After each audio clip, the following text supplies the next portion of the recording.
හරි. අපි එහෙමනම් අද කොටස පටන් ගමු. අපි දැනට සාකච්ඡා කරමින් ඉන්නේ ණය අය කර ගැනීමේ ක්‍රමවේද නැත්නම් ණය අවදානම කළමනාකරණය කර ගැනීමේ ක්‍රමවේද ඒ වගේම කොහොමද ණය අවදානම තවදුරටත් වමාරු කර ගැනීම. එහෙම නැත්නම් අවදානම තවදුරටත් කළමනාකරණය කර ගන්නා උපකරණ. හරි. ඒ වගේම තමයි අපිට තව ඉදිරියට සාකච්ඡා කරන්න තියෙනවා බාසල් ක්‍රමවේදය. එහෙම නැත්නම් බාසල් ගිවිසුම කියන එක. මොකද සිලබස් එකේ යම් ප්‍රමාණයකට සඳහන් වෙනවා. නමුත් විභාගෙදී නම් මෑත කාලිනව ඒක අහලම තිබුණේ නැහැ. නමුත් ඉතින් කෙටියෙන් අපි ඒකත් සාකච්ඡා කරන්නට බලමු. මොකද ණය අවදානම හා සම්බන්ධ වෙච්චිම ප්‍රාග්ධන වෙන්කිරීමේ ක්‍රමවේදය බාසල් හරහා සාකච්ඡා කරන නිසා. right. එතකොට අපි ගිය සතියේ සාකච්ඡා කරපු වල යම් ආකාරයක තවත් පැහැදිලි කර ගැනීම ගැටලු මොනවා හරි තිබුණාද ඔයගොල්ලන්ට? මොකද අපි මේ තාක් සාකච්ඡා කරගෙන ඉන්නේ ඒ වෙලෙදි අපි හුඟක් වෙලාවට සාකච්ඡා කරා ණය අවදානම ගැන.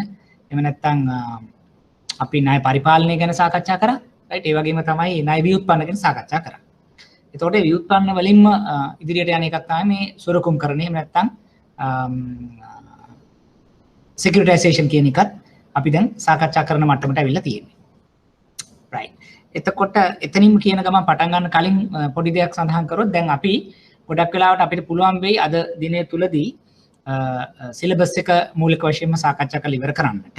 එතකොට ඉදිරි සති දෙක හෝ තුන ඇතුළත අපි සාකච්ඡා කරන්නට බලාපොරොත්තු වෙන්නේ පසුගිය ප්‍රශ්න පත්‍ර තෝරාගත් කොටසක් සාකච්ඡා කරන්න බලාපොරොත්තු වෙනවා. ඒ වගේම මම අද ඔයගොල්ලන්ට ෂෙයා කරලා තියෙනවා ෂෝට් නෝට් එකක්. ඒක ඇත්තටම මේ දැන් අපි කරපු දේවල් වලින් සියලුම දේවල් ආවරණය වෙන විදිහට. ඒ කියන්නේ ඊටාම මේ අර අපි කිව්වොත් පැහැදිලි විදිහට කියන්නේ කම්ප්‍රිහෙන්සිව් විදිහට හදපු ෂෝට් නෝට් එකක් තියෙනවා. ඉතින් එතකොට ගොඩක් වෙලාවට දැන් අර මම ඔයගොල්ලන්ට අපහසුතාවයක් තියෙනවා නම් මුළු නෝට් එකම බලන්න. right.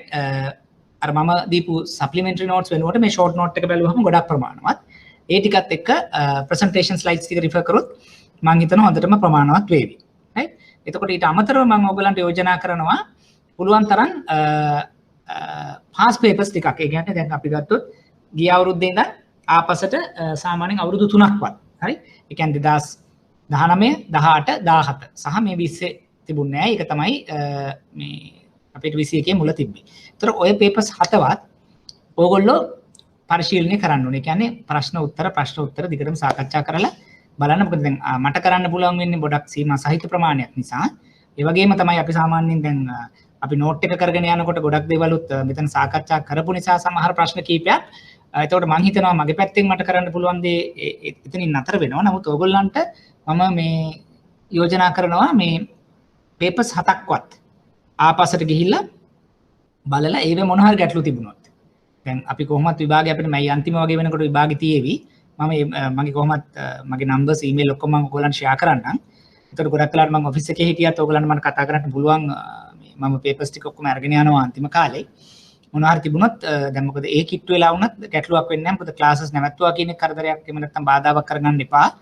මේ ප්‍රශ්න මොනවා හරි සාකච්ඡා කරනකොට ගැටලුවක් තිබ්බොත් ඒක මාව දැනුවත් කරලා ඒ පිළිබඳව යම්කිසි මොනවා හරි ඕගොල්ලන්ට සුදුසු ඒ කියන්නේ ඕගොල්ලන්ට විශ්වාසය එන විදිහට සාකච්ඡා කරලා මේ ඒක දැනුම්වත් වෙන්න ඕනේ. මොකද විභාගෙදී අපිට 45 කියලා කිව්වට දැන් මේ පාර වුණත් අපි දකිනවා මේ අර සමහර ප්‍රශ්න හරි ඒ කියන්නේ අපිට ඇටෙම්ප් කරගන්න පුළුවන්. සමහර ඒවා පොඩි මේ අමාරු කොටස් දැක්කා. ඒකට හේතුව වෙන්නේ සමහරලාට අපි අර පහුගිය ප්‍රශ්න පත්‍ර බලාගෙන ගිය කෙනෙකුට නම් සෑහෙන chance එකක් තියෙනවා. මොකද එතන 15ක් 20ක් විතර ඒ ප්‍රශ්නෙම ඇවිල්ලා තිබුණා.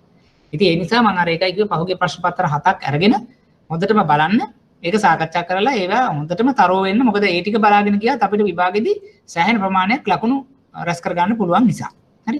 මම ඒ ටික කිව්වේ මොකද කට්ටිය අපිට ඔක්කොම එකතු වෙනකන් දැන් අපිට 11ක් විතර අපි කට්ටිය ඉන්නවා පටන් ගමු. එතකොට දැන් අද ගොඩක් වෙලාවට අපිට පේපර් මේ මෙතනින් තියරි ටික සාකච්ඡා කරලා ඉවර වුණොත් අද වෙලාව තිබුණොත් මම රිවිෂන් ටිකත් ඔයගොල්ලොත් එක්ක සාකච්ඡා කරලා පොඩි රිවිෂන් ස්ලයිඩ්ස් ටිකක් මම හදලා තියෙනවා.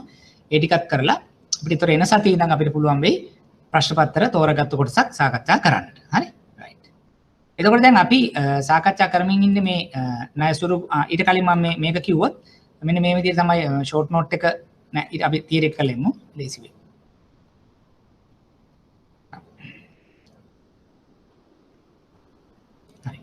ණය සුරුකුම් කරන කියන එකත් මම කෙටියෙන් පැහැදිලි කරන්නම්. මේකේ ඇත්තටම ලොකු දෙයක්ම නෙවෙයි. මෙන්න මේ මෙතෙන්ට එනකම් විතර ඔය ගත්තොත් සාමාන්‍යයෙන් ණය සුරුකුම් කරන කියන එක මෙන්න මෙහෙම උදාහරණයක් එක්ක මම පැහැදිලි කරන්න. හිතන්න මේ විදිහට. දැන් අපිට බැංකුවක් හැටියට එහෙම නැත්නම් අපි හිතමු අපි මූල්‍ය ආයතනයක්. හරි? මූල්‍ය ඒ කියන්නේ බැංකුවක් නොවන මූල්‍ය ආයතනයක් කියලා හිතන්නකෝ. එතකොට ඒ ආයතනය තුල අපි හිතමු අපි ගාව තියෙනවා ණය කළඹවල් කීපයක්. එකක් අපිට තියෙන්න පුළුවන් කළඹඳු. එහෙම නැත්නම් අපි හිතමු ණය හවුසින් ලෝන් එකක්. එහෙම නැත්නම් අපි හිතමු ණයපත් දෙන්න පුළුවන්. හරි? එහෙම නැත්නම් අපි හිතමු ෆැක්ටරින්.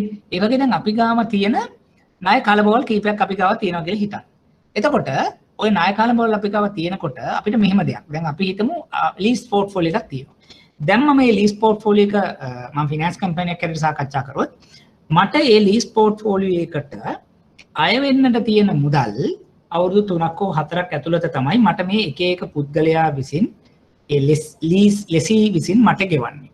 එතකොට මම දල වශයෙන් අවුරුදු 3ක් හෝ 4ක් මම මොකද කරන්න ඕනේ? මම නතර වෙන්න ඕනේ. එහෙම නැත්නම් මම මෙතන ඉන්නවා මට මේ මුදල ලැබෙනකම්. හරිද? එතකොට මට රීඉන්වෙස්ට්මන්ට් එක කියන්නේ මට නැවත ලීස් පෝර්ට්ෆෝලියෝ එකක් හදාගන්නට හැකියාවක් නැහැ. අර ටික මට ක්‍රමානුකූලව වෙන නිසා. හරි. එතකොට දැන් මම බලනවා රයිට් මට මොකද්ද අලුතෙන් ලීස් පෝර්ට්ෆෝලියෝ එකක් හදනවා නම් තියෙන ක්‍රමවේදය. එතකොට අලුතෙන් හදනවා නම් මට තියෙන ක්‍රමවේදය තමයි මම එක්කෝ යන්න ඕනේ බැංකුවකට ගිහිල්ලා මම කියනවා මට කෙටි කාලීන චක්‍රීය ණයක් අනුමත කරන්න. එහෙම නැත්නම් මධ්‍ය කාලීනව මට ණයක් අනුමත කරන්න. දිගු කාලීන ණයක් අනුමත කරන්න. එතකොට බැංකුවක් බලනවා රයිට් මේමයි ලීස් අපි තුමු මම ඇවිල්ලා මල්ටි ෆිනෑන්ස් කමර්ෂල් බැංක් එකට ගිහිල්ලා මම කියනවා මෙහෙම. එතකොට දැන් සමහරවිට ඒගොල්ලෝ බලන්න පුළුවන් රයිට් මගේ රේටින් එක බැලුවා මගේ පර්ෆෝමන්ස් බලලා කියන්න පුළුවන් අපි කරන්න හැබැයි අපිට මෙන්න මෙහෙමයි personal guarantee director's guarantee corporate guarantee එතකොට තව යම් ආකාරයකට අපිට මොනවා හරි අපයක් ඒ වගේ දේවල් බලන්න පුළුවන් මොකද මගේ රේටින් එක එහෙම නැත්නම් මගේ ණයට සුදුසුකම කමර්ෂල් බැංක් එක දකින්න විදිහ පිළිබඳ ගැටලු තියෙන්න පුළුවන් එක දෙක තමයි මම කෙටි කාලින හෝ මධ්‍ය හෝ දිගු කාලින ණයක් ලබා ගැනීමේදී ඒ සඳහා මම මල්ටි ෆිනෑන්ස් කියන කම්පැනි ගත්තොත් මම හැටියට ඒ කමර්ෂල් එකට ගෙවන්න ඕන ණය ප්‍රීමියම් එක යම් කිසි පිළිගත හැකි නමුත් මට ඒක ටිකක් ලොකු වගයක් කියලා හිතන්න පුළුවන්. දැන් මම කල්පනා කරන රයිට් කොහොමද එහෙමනම් මම මේක මැනේජ් කරන්නේ? අපි තවදුරටත් සාකච්ඡාව කරන් යනකොට එතකොට මම කියනවා මගේ මෙහෙමයි මගේ මොකද්ද පර්පස් එක මට මෙහෙම ලීස් පෝර්ට්ෆෝලියෝ එකක් හදා ගන්න ඕනේ. රයිට්. හැබැයි මම කියනවා රයිට් මං ගාව දැන්ටම ලීස් පෝර්ට්ෆෝලියෝ එකක් තියෙනවා. ඒක මිලියන 100ක විතර වටිනාකමක් තියෙන. එතකොට අවුරුදු 4කින් විතර ආපහු ගෙවන. ඒකේ ඉන්න කොම්පොසිෂන් එක මම කියනවා. මෙන්න මෙහෙම ගත්තොත් එක්සිකියුටිව්ස්ලා ඉන්නවා, ටීචර්ස්ලා ඉන්නවා, නර්සස්ලා ඉන්නවා. එතකොට එහෙම ඒකේ කස්ටමර් සෙග්මන්ට් එක වාහන ටයිප්ස් ජපනීස් මෙච්චරයි ඉන්දියන් මෙච්චරයි මෙන්න මෙහෙමයි. එතකොට අන්නේ පිළිබඳ යම්කිසි ණය කලම පිළිබඳ කල්බදු කලම පිළිබඳ අදහසක් මම දෙනවා කමර්ෂල් බැංක් එකට. එතකොට මෙහෙම යෝජනාවක් එනවා. එහෙමනම් මේ ණය කලඹ ඇපයට තියාගෙන මට ණය මුදලක් දී හැකිද? අන්න අලුත් ප්‍රොපොසිෂන් එකක්. ඇසෙට් බැක් ලෝන් එකක් හැටියට. මොකක්ද ඒකේ තියෙන වාසිය දැන් මට? අලුතෙන් සුරුකුම් හොයන්න ඕනේ, අලුත් ඇප හොයන්න ඕනේ. දැන් මං ගාව තියෙනමම දේ කමර්ෂල් බැංක් එකකට සුරුකුමක් හැටියට තියලා එතනින් මුදලක් මම ලබා ගන්නවා. ඒ මුදල අරගෙන මම අලුතෙන් ලීස් පෝර්ට්ෆෝලියෝ එකක් හදනවා. ඔන්න ඔය කියන ක්‍රමවේදය තමයි securitization කියලා අපි සරලව හඳුනගන්න බලන්න. ඕකේ දැන් මගේ නෝට් එකේ තව පැහැදිලි කරනවා. ඕක ටිකක් කමර්ෂියලයිස් වෙනකොට. තව තුන්වෙනි පාර්ශවයකටත් ඕකට ඕන මේ වෙන්න පුළුවන්. ඒ කියන්නේ දැන් මගේ මේ තියෙන ටික අරගෙන ඒගොල්ලෝ වෙළඳපළට විකුණනවා. ඒතර තුන්වෙනි පාර්ශවයක් ඇතිවෙනවා. එතකොට ඒගොල්ලෝ මගේ ටිකක් ගන්නවා. තව කොහොමම එහෙම මූල්‍ය නොවන එහෙම බැංකු නොවන මූල්‍ය ආයතන වලින් ඒ වගේ පෝර්ට්ෆෝලියෝස් හදාගන්න. අදාගෙන කියනවා මෙන්න මේවා මේ රේටඩ් මෙච්චර මෙහෙම තියෙනවා මෙන්න මේක ගන්න සෙකන්ඩරි මාකට් එකේ කවුරු හරි ඉන්නවා ඒ ඉන්නවා නම් ඒකෙන් මුදල් මට එනවා. මට අන්තිමට වෙන්න ඕනේ යම් කිසි මගේ ණය කලබක්, කල්බදු කලබක්, ක්‍රෙඩිට් කාඩ් මොනවා හරි තියෙන එකකට එරෙහිව මම දෙයක් ලබා ගන්නවා. ඒකේ මට තියෙන වාසි මොකද්ද? මට මුදලක් හම්බ වෙනවා අප්ෆ්‍රන්ට් කලින්. නැත්තම් මම අවුරුදු 4ක් ඉන්න ඕනේ ඒක එක එක ගෙවිලා ඉවර වෙනකන්. දැන් මෙහෙම කරන එකක ඔප්ෂන්ස් දෙකක් තියෙනවා. අපි කියනවා with recourse without recourse. with recourse කියලා කියන්නේ උදාහරණයකට කමර්ෂල් බැංක් එක මගේ ණය කලඹට එරෙහිව ණයක් ලබා දුන්නාම මේ ණය කලඹ තුල ඉන්න පුද්ගලයන් කෙලින්ම කමර්ෂල් බැංක් එකට ණය පියවනවා. එයාම ගෙවනවා.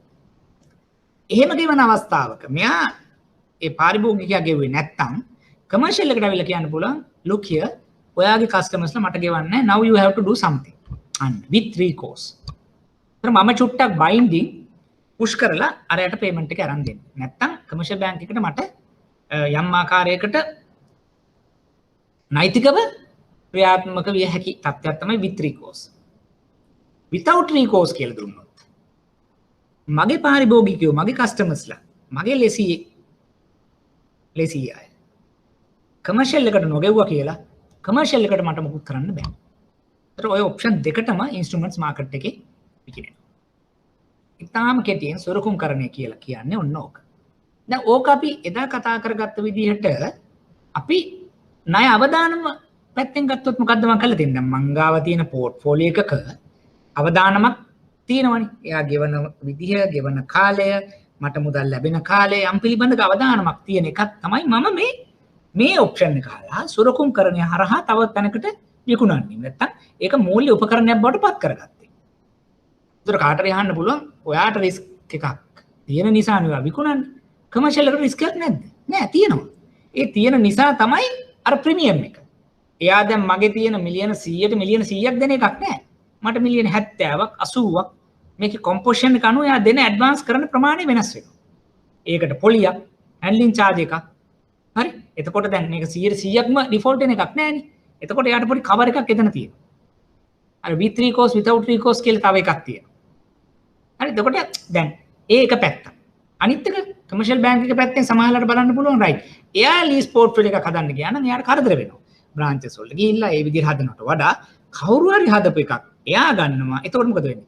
එයාගේ සංකේන්ද්‍රණ අවදානම දැන් ඔන්න චුට්ටක් වෙනස් වෙන්න පටන් ගන්නවා. දැන් අපි හිතමු එයාගේ ගාව තියෙන ප්‍රොඩක්ට් බේස් එකේ නැහැ PC, hire purchase, housing segment එක, credit card. අපි නිකම්ම හිතමු. එයා ගාව අනිත් ඒවා ඔක්කොම තියෙනවා. එතකොට මොකද එයා කරන්නේ?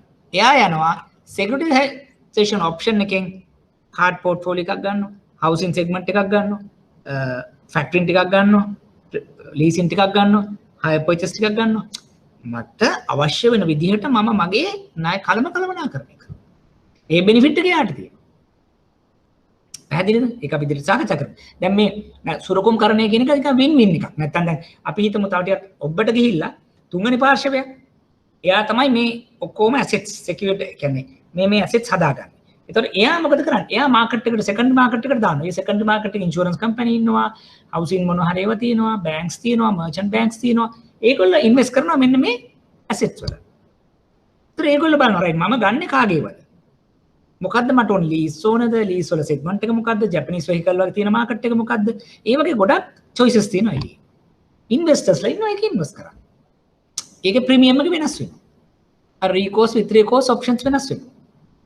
ඒතර මේක නිකන් මේ තවත් අර derivatives වගේ එක ඉන්ස්ට්‍රුමන්ට් එකක් තමයි මේ ණය අවදානම කළමනාකරණය කර ගැනීමේ උපකරණයක් හැටියට සැලකන්න පුළුවන්. එහෙම කියන ගමන් අපි ඉදිරියට ගියොත් එතනදී මෙන්න මේක පොඩ්ඩක් අපිට වටිනවා. මොකද මම මේක දාන්න හේතුව මෙන්න මේ සයිට් එකේ ඉම්පෝටන්ට්. මේක සාමාන්‍යයෙන් අපෙන් අහනම ප්‍රශ්නයක්. සුරකුම්කරණයක වාසිය වාසිය. දැන් මේකේ කොටස් දෙකක් නිකුත් කරන්න ආයෝජකයා. නිකුත් කරන්න කියලා කියන්නේ මම උදාහරණයක් ගත්තොත් අර මම කිව්ව බැංකු නොවන මූල්‍ය ආයතනය තමයි නිකුත් කරන්න. ආයෝජකයා අර මම කිව්වාගේ කමර්ෂල් බැංක් එකක්. මොකද එයා තමයි මේකට මුදල් සපයන්නේ. අර තුන්වෙනි පාර්ශවයක් එන්න කලින්. තුන්වෙනි පාර්ශවයක් ගත්තොත් එම මගේට නිකුත් කරන්න කියන මේ asset based company ආයෝජක වෙනවා. ඒකේ ආයෝජන කරන අනිත් companies. හරි? මොකද ඒ තුන්වෙනි පාර්ශවය හරහා මට මුදල් ලැබීමක් තමයි මේ නිකුත් කරන්න ඒ කියන්නේ පාර්ශව දෙක තුන බවට පත් වෙනකොට වෙන්නේ. දැන් අපි ගමු මේකේ තියෙන වාසි. නිකුත් කරන්න. මම මේ මූල්‍ය ඒ කියන්නේ බැංකු නොවන මූල්‍ය ආයතනයක් හැටියට මම හිතුවා.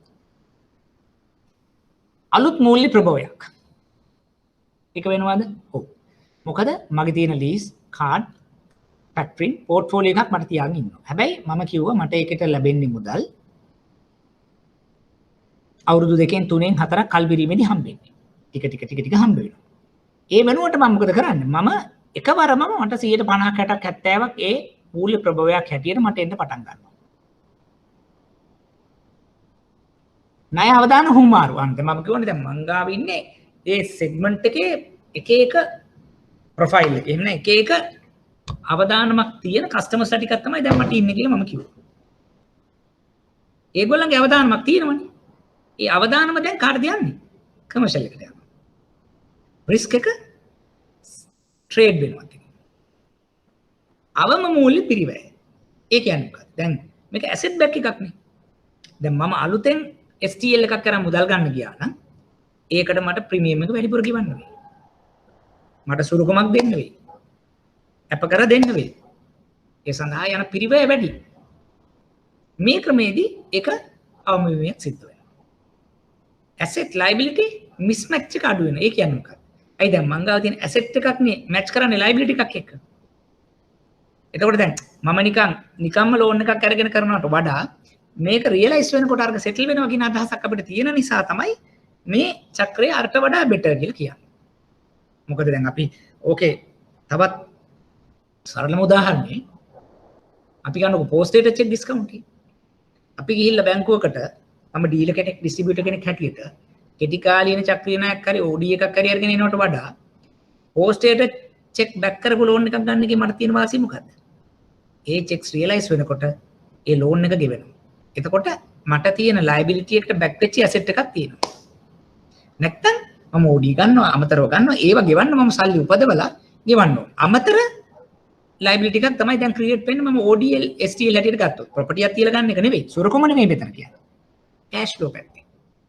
එහෙමනම් මේ කියන වාසි ටිකක් අපිට නිකුත් කරන්නා වෙත ඉෂුව වෙත තියෙනවා. නිකුත් කරන්නා වෙත අවාසි. දැන් මේ මම ෆිනෑන්ස් කම්පැනියට මට මොන හරි අවාසියක් තියෙනවද? ඔව් අමතර පිරිවැයක් දරන්න ඕන. ඇයි? මේකට ප්‍රොසෙසින් ෆී එකක්, මේකට ඉන්ට්‍රස්ට් එකක්, මේකට හැන්ඩ්ලින් ෆී එකක්. තව මොන හරි අවශ්‍ය කරන ඩොකියුමන්ටේෂන් කතන්දරයක්. අමතර පිරිවැයක් නැත්තම් මුකුත් නොකර හිටියනම් මට කරදරයක් නැහැනේ. සල්ලි ටික කස්ටමර්ස්ලා ගෙවන විදිහට එනවනේ. මේක අමතර පිරිවැයක්.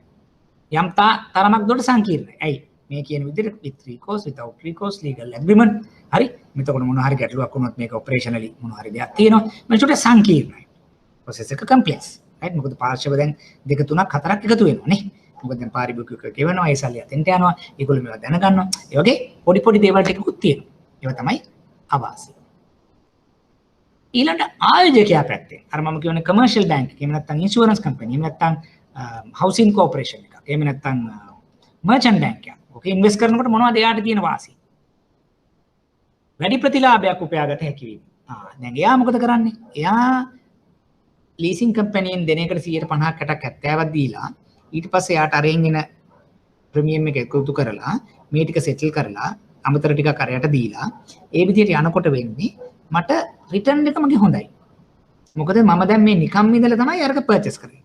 නැත්තම් බ්‍රාන්ච් හරහා බැංකුවේ අනිකුත් ශාඛා එහෙම නැත්නම් අනිකුත් කොටස් හරහා ඩිවිෂන් හරහා මේකට මාකටිං කරලා ඇඩ්වර්ටයිසින් කරලා එහෙම ලීසින් පෝර්ට්ෆෝලියෝ එකක් හදාගෙන දඟලගෙන කරනවට වඩා ප්‍රතිලාභයක් මේ ක්‍රමයෙන් හොයාගන්න පුළුවන්.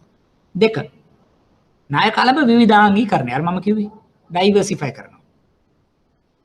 කන්සන්ට්‍රේෂන් රිස්ක් එක අඩු වුණා. දැන් මං ගාව තියෙන එකට අමතරව ලීසින් ටිකක් ආවට පස්සේ මගේ ණය කලබ දැන් leasing cards housing SME loan, corporate loan, offshore loans කියලා දැන් මට මේ ණය කලම ටිකක් විවිධාංගීකරණය කිරීමක් හැකියාවක් තිබ්බා. ඒක හොඳයි මට. කියන්නේ හැමදේම එකම දේ දානට වඩා මම පිටින් හරි අරගෙන හරි ඒක විවිධාංගීකරණය කියන තත්ත්වයට යමු. අවාසියක් තව එකක් තියෙනවා. අවදානම ආයෝජක. දැන් ණය අවදානම කොහෙටද ගියේ? මගේ තිබ්බේ එතෙන්ට ගියානේ. යම් ප්‍රමාණයකටනේ with or without recourse එයාට ගියා. දැන් මේගොල්ලෝ ගෙව්වේ නැත්තම් මට කලින් අරයට ඉම්පැක්ට් එක වැඩිලා නේද? හරි. ඩිෆෝල්ට් වෙන්න without recourse කියොත් තවත් ඉම්පැක්ට් එක වැඩි නේ. මම නම් සල්ලි අරන්නේ මම. අරයට තමයි ගැටලුව තියෙන්නේ. හරි. ඒක ඔක්කොම දැනගෙන තමයි කරන්නේ මම කියන්නේ. නමුත් ඒක නිසා තමයි අර ප්‍රීමියම් එක. ඒක නිසා තමයි අර ඩිස්කවුන්ට් එක. ඒක නිසා තමයි අර කන්ඩිෂන්ස් එන්නේ. හරි. එතකොට දැන් මේ අර හැමදේම වින් වින් වෙන්නේ මට යම් ආසියක් වගේම අරයටත් යම් වාසියක් එනවා. එයාගේ අමතර ප්‍රතිලාභයක නා විවිධාංගීකරණයක් එනකොටම රිස්ක් එකකුත් දෙතන ගිහිල්ලා. ඒක මුකුත් නැතුව යාට හැමදේම එන්න බෑනේ. මටත් මේ මගෙන් කන්ට්‍රෝල් එක ගියාට මට ඉමීඩියට්ලි මුදලක් ආවා. අවුරුදු 4කින් ඔක්කොම එකතු වෙලා යනකොට අද ආව ගමන් මට අද ලෙන් කළා තවත් මට මෙහි මුදලක් හොයන්න පුළුවන්. ඒතර අන්න ඒ විදිහට තමයි අපි මේ ක්‍රමවේදය නැත්නම් මේ සුරකුම් කරන්නේ කියන එක සාකච්ඡා කරේ. right. එතකොට මූලික අවධානමක් එහෙම නැත්නම් අදහසක් ගත්තා නම් ඒ ටික ප්‍රමාණවත්. මෙතෙන්ට එන්නට කලින් ඒකේ පිළිබඳ මොනවා හරි ගැටලු තියෙනවද? අපි දැන් සුරකුමක් සම්බන්ධයෙන් එන්න කලින් තා මොනවා හරි ගැටලු තියෙනවද?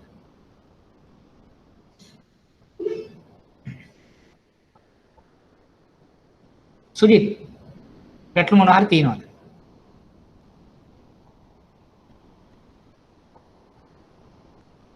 හරින්දි කසුනි කලන ඉඳුනිල් මේ ආයෝජකයාට එතකොට මෙහෙයුම් අවදානම කියන ඒ විතන් වෙන්නේ නැද්ද? මොකද ආයෝජකයාට මෙහෙයුම් අවදානම කියන එක විතන් වෙන්නේ නැද්ද? එයාට ආයෝජනයට දැන් ආයෝජකයාගේ ඇත්තම දැන් අපි ණය අවදානම කියන එකෙන් මෙතන මේගොල්ලෝ ලඝු කරලා තියෙන්නේ මෙහෙයුම් හරි එතනින් යාට රෙපියුටේෂන් හරි යම් යම් අවදානම් රාශියක අන්තිම ඉම්පැක්ට් එක ක්‍රෙඩිට් රිස්ක් එකකින් තමයි මේ ණය අවදානම් කියලා දාන්නේ. මෙහෙයුම් අවදානම වෙන්නත් පුළුවන්. ඒ කියන්නේ දැන් අර අපි කියන වගේ ඇග්‍රීමන්ට් වල මොනවා හරි ගැටලු තිබ්බොත් හරි දැන් අපි මේ ඉෂුවයි ඉන්වෙස්ටර්යි අතර අපි තුමු ඇග්‍රීමන්ට් වල මොනවා හරි අඩුපාඩු තිබ්බොත් ඒක හිතෙන්ට යාට යන්න පුළුවන්. ඊළඟට අර වගේ කලෙක්ට් කරන්න මොනවා හරි ප්‍රශ්න ටිකක් වගේ තියෙනකොට ඒ වගේ දේවල් හින්දා එතන වෙන්න පුළුවන්. ඒ වගේ තමයිලාට අපි තුමු සිස්ටම්ස් වල මොනවා හරි ප්‍රශ්න වෙලා තියෙලා ඒ වගේ දේවල් වෙන්න පුළුවන්. දැන් මොකද තනිකරම අතෙන්ට ගිහිල්ලා තියෙන්නේ රිස්ක් එක. එහෙම නැත්නම් පෝර්ට්ෆෝලියෝ එක. ඒ මට තිබ්බ අවදාන ටික එතෙන්ට ගියා. නමුත් අර ඒ මෙහෙයුම් වෙන්න පුළුවන් රෙපියුටේෂන් වෙන්න පුළුවන් අනිකුත් අවදානන් වල අග්‍රඵලය තමයි අපි කියන්නේ රිස්ක් ක්‍රෙඩිට් රිස්ක් කියලා. ඒ නිසා යා ණය අවදානම කියලා කියන්නේ. මොකද අන්තිමට වෙන්නේ මෙහෙයුම් අවදානමක් තුලිනුත් අන්තිමට යාට ඉම්පැක්ට් එක වෙන්නේ ණය අය කර ගැනීම ප්‍රශ්නයක් නම් ණය අවදානමක් නම් අපි ඒක ණය අවදානම කියලා හිතනවා. නමුත් මෙහෙයුම් අවදානම වගේ දේකුත් අනිවාර්යයෙන්ම ඇති විය හැකි ඒ තියෙන සිද්ධාම තුල. ඇග්‍රීමන්ට් එකේ ඉඳන් හරි ඇග්‍රීමන්ට් එක කම්ප්ලෙක්ස් වගේ මේකේ වැරදි තිබ්බොත්. ඒතර සමහරවිට දැනනකො මම දැන් මේ වුණාම මොකක් හරි ක්ලෝස් එකකින් මගේ ලයබිලිටි එක යාට ගිහිල්ලා තියෙනවා. පස්සේ යාට කියන්න බෑ මේ වගේ වැරද්දක් කරා හරි එහෙම කියලා කියන්න බෑ. ඒක හරියට බලන්න ඕනේ. මොකද මේ වල ඔක්කොම ඩොකියුමන්ට්ස් වලින් අනේ එකක් නේ. දැන් මංගාව තියෙන ණය කලඹ ඒ අයිති අරයට පවරා දීමක් සිද්ධ වෙනවා. ඒක මේක නෛතිකව පවරා දීමක් නේ යන්නේ එතන. හරි? එතකොට එතනදී හරිය ඩොකියුමන්ට්ස් වල මොන හරි ගැටලු තිබ්බොත් එතකොට එතන රිස්ක් එකක් තියෙනවා. ඔපරේෂනල් රිස්ක් එකක් එතන එන්න පුළුවන්. හොඳ ප්‍රශ්නයක්. තව දෙයක් මට හිතෙන මේ මොකද්ද ණය කලඹේ මේ ගුණාත්මක භාවය මත ප්‍රතිලාභය තීරණය වෙනව නේද ආයෝජකයාගේ? හරියට හරි. ඒක තමයි අපි ගොඩක් වෙලාවට අර නෙගෝෂিয়েට් කරන්නේ. දැන් ගොඩක් වෙලාවට එක මම මුලින්ම කිව්වේ දැන් මගේ ණය කලඹ. එතකොට ඒකේ තියෙන vehicle type එක maturity කාල පරිච්ඡේදය ඒකේ ඉන්න customer base එක එතකොට ඒගොල්ලන්ගේ repayment අපි කියනවා credit worthiness එක එතකොට ඒකේ NPL levels ඔක්කොම අරය බලනවා. ඒ අනුව තමයි ඩිස්කවුන්ට් එක අඩු වැඩි වෙන්නේ. සමහර ලාවට ඉතා හොඳයි නම් 80% දෙනවා. එහෙම නැත්නම් මගේ ඇවරේජ් එහෙම නැත්නම් ඩිටියෝරේෂන් කරන 60ක් විතර වගේ වෙන්න පුළුවන් මට ලබා ගන්න පුළුවන්. ඒ කියන්නේ දැන් ඒක අනුව තමයි අරය තීරණය කරන්නේ. අරගේ රිස්ක් ඇපටයිට් එකත් බලනවා. සමහරට එයාට කියන්න පුළුවන් නෑ ඔයගේ පෝර්ට්ෆෝලියෝ එකක් නම් මට අවශ්‍යම නෑ. අපි හිතමු දැන් මගේ ණය කලඹ ගොඩක් වෙලාවට තියෙන්නේ අපි හිතමු මෝටර් බයික් 3 wheeler නම් කමර්ෂල් බැංක් එක කියනවා නෑ මට ඒ රිස්ක් ඇපටයිට් එක නෑ. මට ඒක අවශ්‍ය නැහැ. මම මෝටර් කාර් යන බව වගේ එකක් ගන්නවා.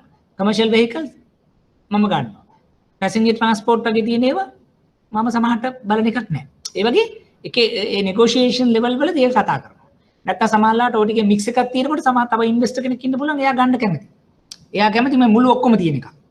හරි මට වෙහිකලුත් ඕනේ මට පැසෙන්ජර් ට්‍රාන්ස්පෝර්ට්ුත් ඕනේ මට කමර්ෂල්ුත් ඕනේ මට බයිසිකල් 3 wheeler ඔක්කොම තියෙන එකකට ඉන්ට්‍රස්ට් එකක් තියෙන කෙනෙක් ඉන්න පුළුවන්.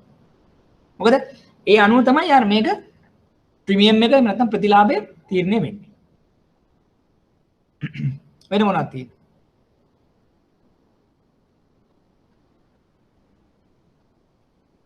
right. අපි පොඩ්ඩක් ඉදිරියට යමු එකෙම.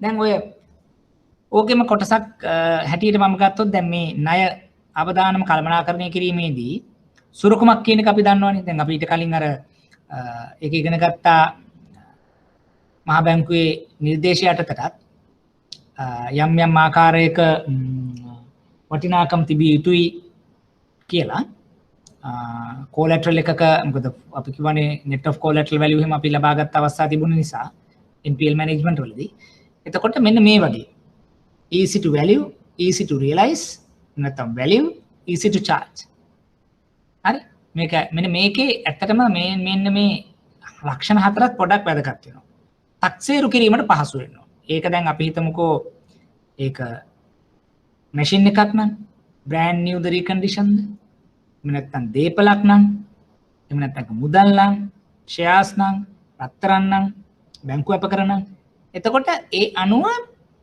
ඒක වැලියු කරන්න එක එක ඉන්ස්ට්‍රුමන්ට් එක ස්වභාවය අනුව ඒ එෆර්ට් එක වෙනස් වෙනවා. ඒක ලේසි නම් අපි කැමති. කෑෂ් නම් හරි ලේසිනේ. මොකද කෑෂ් වල අලුත් දෙයක් නෑ ඩිපොසිට් එකක්. හැබැයි සෙකන්ඩ් හෑන්ඩ් මැෂින් එකක් වැලියු කරන්න ගියාම චුට්ටක් අමාරුයි සබ්ජෙක්ටිව්. easy to realize. ඒ වගේම තමයි විකුණ ගන්න. දැන් purchase 5ක ලෑන්ඩ් එකක් විකුණනවට වඩා අමාරුයි අක්කර 5ක ලෑන්ඩ් එකක් විකුණන්න.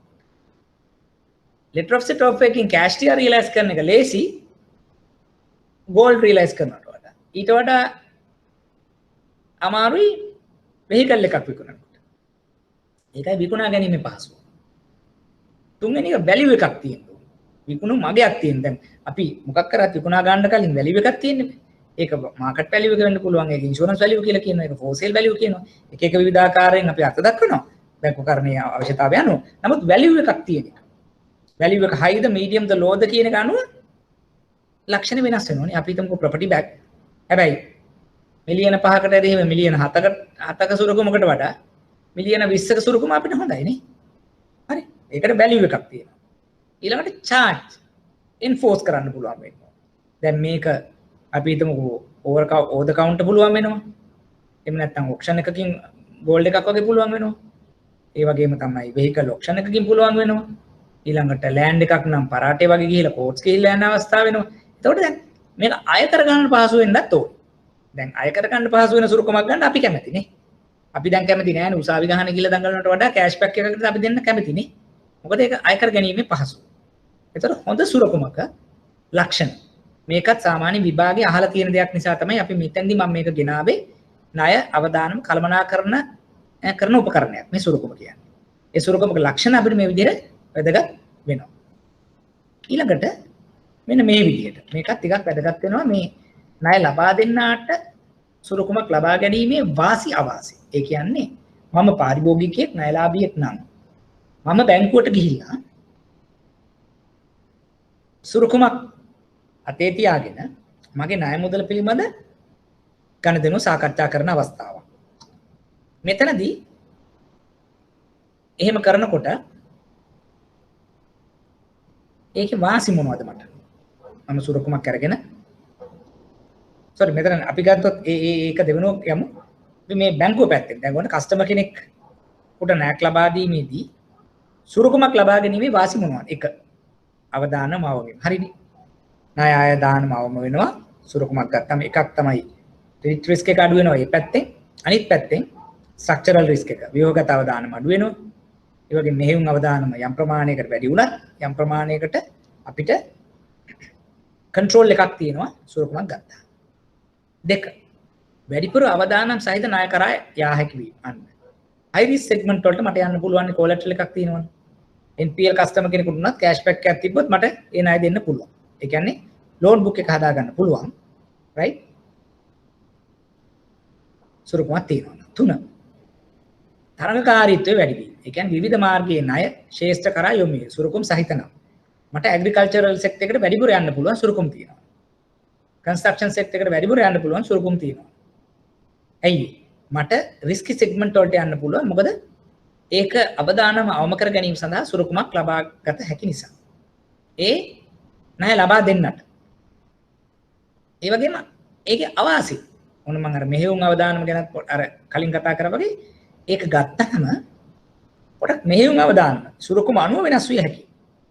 පර්සනල් ගැරන්ටි එක, කෝපරේට් ගැරන්ටි එක, මෝගේජ් බොන්ඩ් එක, ඔෆර් ලෙටර් එක, රේට් ඔෆ් සෙට් ඔෆ් එක.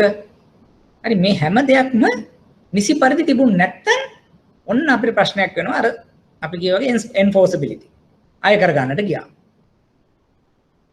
ඒ වගේ නීති අවදානම ලීගල් රිස්ක් එකකුත් එන්න පුළුවන්. උකස් ණය ගිවිසුම් සම්බන්ධ නීති ලියකියවිලි.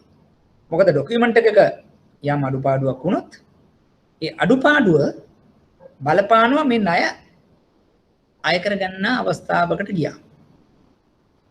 නීත්‍යානුකූල ක්‍රියාමාර්ග වලට යන්නට ගියා. ඒතර මේ කියන්නේ ණය ලබා දෙන්නාට සුරුකුමක් ලබා ගැනීමේ වාසි තියෙනවා. ඒ වගේම සුරුකුමක් ලබා ගැනීමේ අවාසි තියෙනවා.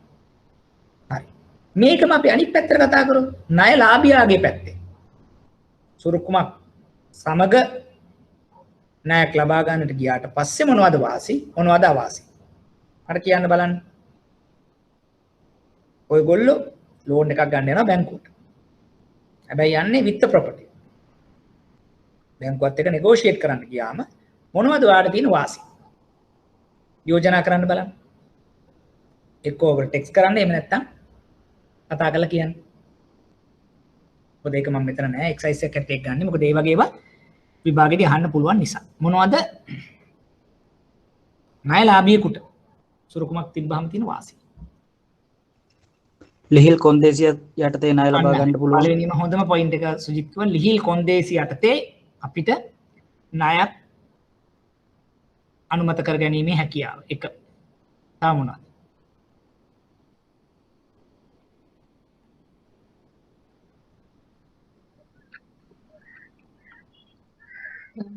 ගැරන්ටර්ස්ලා නැතුව ණය ලබා ගැනීමේ පහසුව. ඔව් ඒ කියන්නේ අපිට දීපල අපයක් හරි අපි දැන් ගැරන්ටර්ස්ලා කියලා කියන්නේ අපි සුරුකුමක් කියලා හිතුවොත් අපිට yes ඒ කියන්නේ අපිට ඇත්තටම ගැරන්ටර්ස්ලා හොයන්න ගියාම කරදරයි.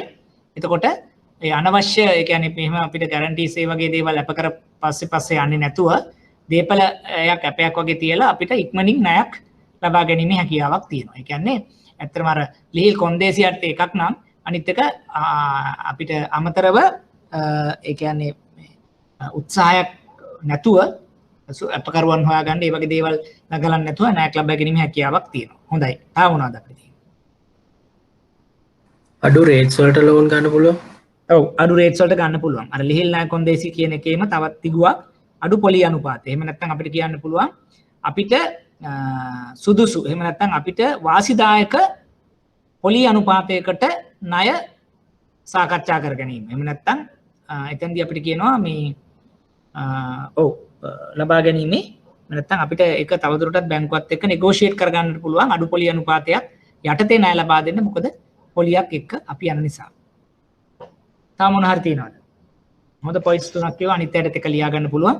තා මොනවද අපි අමතර අපි දැන් සුරකුමක් දීලා යනවා නම් ගොනුරු කරුවා යම්කිසි බැඳීමකට යටත් වෙනවා. එතකොට අපි තවත් ණය ගන්න පෙළඹෙන එක අඩු වෙනවා. ඒ කියන්නේ අමතර ණය වලට යන එකේ අඩු ඒකේ දෙපැත්තක් තියෙනවා. ඒක අර පැත්තෙන් පොඩි වාසියකුත් වෙනවා. මම බැංකුවකින් ණය ලබා දෙන්නාටත් තියෙන වාසියක් තමයි සුරුකුමක් එක්ක ආවට පස්සේ ඒ අදාළ පාරිභෝගිකයා හෝ ණයලාභියා අනවශ්‍ය ණයවලට යොමු වීම වළක්වා ගන්න පුළුවන්. ඒක අරයට තියෙන වාසියක්. ණය ලබා දෙන්න හැටියට ඔයා කියන පැත්තෙන් අපි ණය ලබා ගන්නා හැටියටත් අපිට self control එකක් නේ. ස්වයං විනයකට අපි යටත් වෙනවා. මොකද අපි ගාව තියෙන දීපල දීලා අපගත්තාම ණය ගත්තාම අපිට වෙන තැන් වලට යන්නට අපිට නොහැකි වෙනවා. ඒ නිසා අපි සමාජලාට හොඳ තීරණ ගන්න අවස්ථා තියෙනවා. මොකද නැත්තම් නිකන් කවුරු හරි කිව්වොත් right දීපලක් තියෙන සල්ලි දෙන්නම් කියලා අපිත් ඒකට යන්න හැකියාවක් තියෙනවා. දැන් මේකෙදි අපේ ණය ලබා ගැනීමේ අර හැකියාව සීමා සහිත වෙනවා. ඒක ස්වයං විනයක් හැටියටත් අපිට දකින්නට පුළුවන්. ඒතකොට ඒක තමයි අපිට වාසිය හැටියට දකින්නේ. ඉතා හොඳ ඒවා හතරක් කිව්වා. දැන් ඒ අනිත් පැත්ත ඒවා ලියා ගන්න. මොකද ඒකෙන් අපිට යම් ආකාරයකදී හදිස්සිය දැන් අපිට ඔය ප්‍රශ්නේ අනිත් පැත්තට ආවොත් ඒකෙදි උත්තරයක් ලියා ගන්න පුළුවන්. අපි එහා පැත්තට ගියොත් ණය ලබා ගන්නා හැටියට සුරකුමක් ලබා දීමේදී අවාසි මොනවද?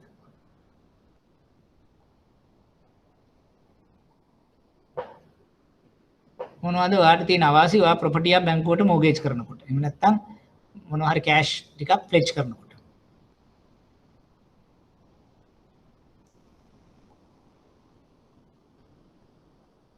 එකක් අපිට කියන්න පුළුවන් අමතර පිරිවැයක්. දැන් ලෝන් එකක් ගත්තොත් ඉන්ෂුර් කරන්න ඕනේ, ප්‍රොපර්ටි එක එහෙම නැත්නම් වැලුවේෂන් කරන්න ඕනේ, මෝගේජ් බොන්ඩ් එකට කොස්ට් එකක් යනවා. ඊට පස්සේ තවත් අමතර මොන හරි ඩොකියුමන්ට්ස් වලට යනවා. එතකොට අපි දැන් නිකන් ණයක් මුදලක් ගන්නවට වඩා අපිට අමතර පිරිවැයක් මේ සම්බන්ධයෙන් යනවා. ඒ වගේම තමයි අමතර කාලයක්. right? මොකද දැන් නිකම්ම ලෝන් එකක් ගන්න ගියාම සමහරට පර්සනල් කරන්ට් දීලා ඕවර් ද කවුන්ට් ගන්න පුළුවන් අවස්ථා තියෙනවා. නමුත් මේකට යම්කිසි කාල සීමාවක් ගත වෙනවා. ඒ කියන්නේ ණය ලබා ගැනීම සඳහා වැඩි ඒ කියන්නේ අපි කියනවා ප්‍රොසෙසින් නේ පීරියඩ් එක.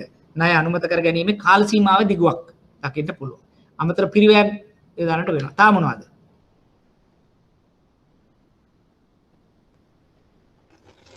බැංකුවේ යම් කොන්දේසි වලට යටත් වෙන්නත් සිදෙනවා. ඒ කියන්නේ අන්න අපි දැන් ණයක් ලබා ගන්න උකසක් තිබ්බට පස්සේ ඒ බැංකුවේ යම්කිසි ආවේනික වෙච්චි තත්ත්ව කොන්දේසි වලට යටත් වෙලා අපිට මේ ණය ගෙවන්න. එහෙම නැත්නම් අපිට මේ ණය සම්බන්ධ කාර්යභාරයන් වලදී අනුගත වෙන්නට සිද්ධ වෙනවා. ඒ කියන්නේ අර අපේ තියෙන ඉන්ඩිපෙන්ඩන්ස් එක නැති වෙනවා නේ කොටින්ම. දැන් නැත්නම් අපි හිතුවොත් පර්සනල් ලෝන් එකක් ගන්නකොට තියෙන කන්ඩිෂන් වලට වඩා අපි මෝගේජ් බොන්ඩ් එකකදී අපිට දැන් දේවල් අපිට බැංකුව වෙනුවෙන් කරන්න වෙනවා. ඒ කියන්නේ පසු කාලීනව යා කිව්වොත් රීවැලියු කරන්න, එහෙම නැත්නම් ඉන්ෂුරන්ස් කරන්න.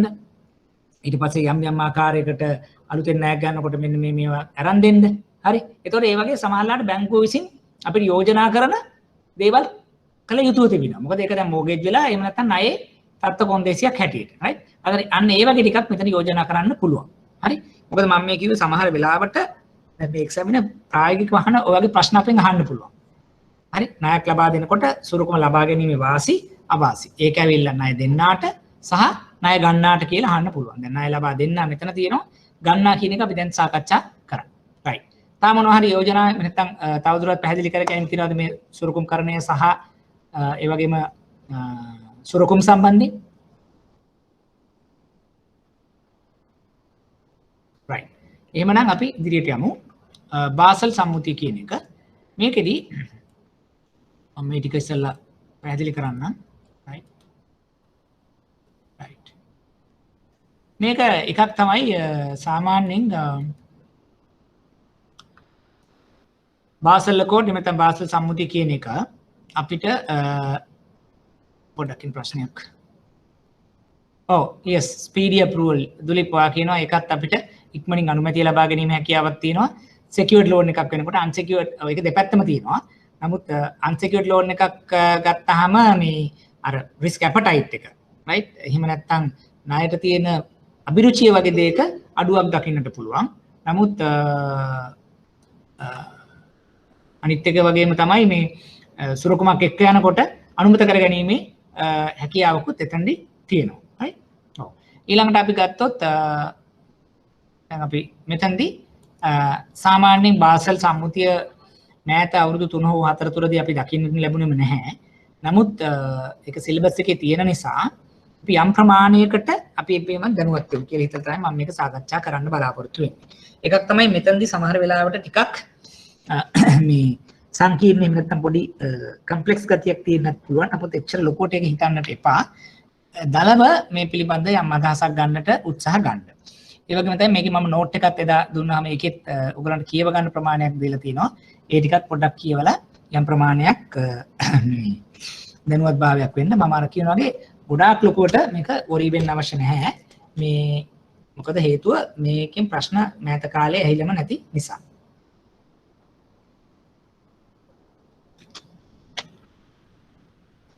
දැන් මම මූලිකව මේ නෝට් එක එකම හෝ ඊට වඩා පරිබාහිරව යම් ආකාරයක දැනුමක් මම දෙන්නම් කොහොමද මේ රික්වයර්මන්ට් එක ආවේ කියන එක. දැන් සාමාන්‍යයෙන් මේක සායන කාලයකට කලින් ලෝකේ පුරා බැංකු ඒගොල්ලෝ ක්‍රියාත්මක වුණේ තනි තනි. ඒ කියන්නේ උදාහරණයකට දැන් අපි යුරෝපයේ, ඇමරිකාවේ, ජපානයේ, ලංකාවේ ගත්තොත් බැංකු ඔපරේට් වුණා. හැබැයි මේ බැංකු ඔපරේට් වෙනකොට ඒ රටවලට ආවේනික වෙච්ච යම් යම් විදිහේ තත්ත්ව කොන්දේසි එහෙම නැත්නම් අපි කියනවා නියාමනයන්ට යටත්ව ඒක ඔපරේට් වුණා. නමුත් කාලයත් එක්ක යනකොට මෙන්න මේ වගේ රික්වයර්මන්ට්ස් ටිකක් ඒගොල්ලන්ට ආවා. දැන් එක බැංකුවක්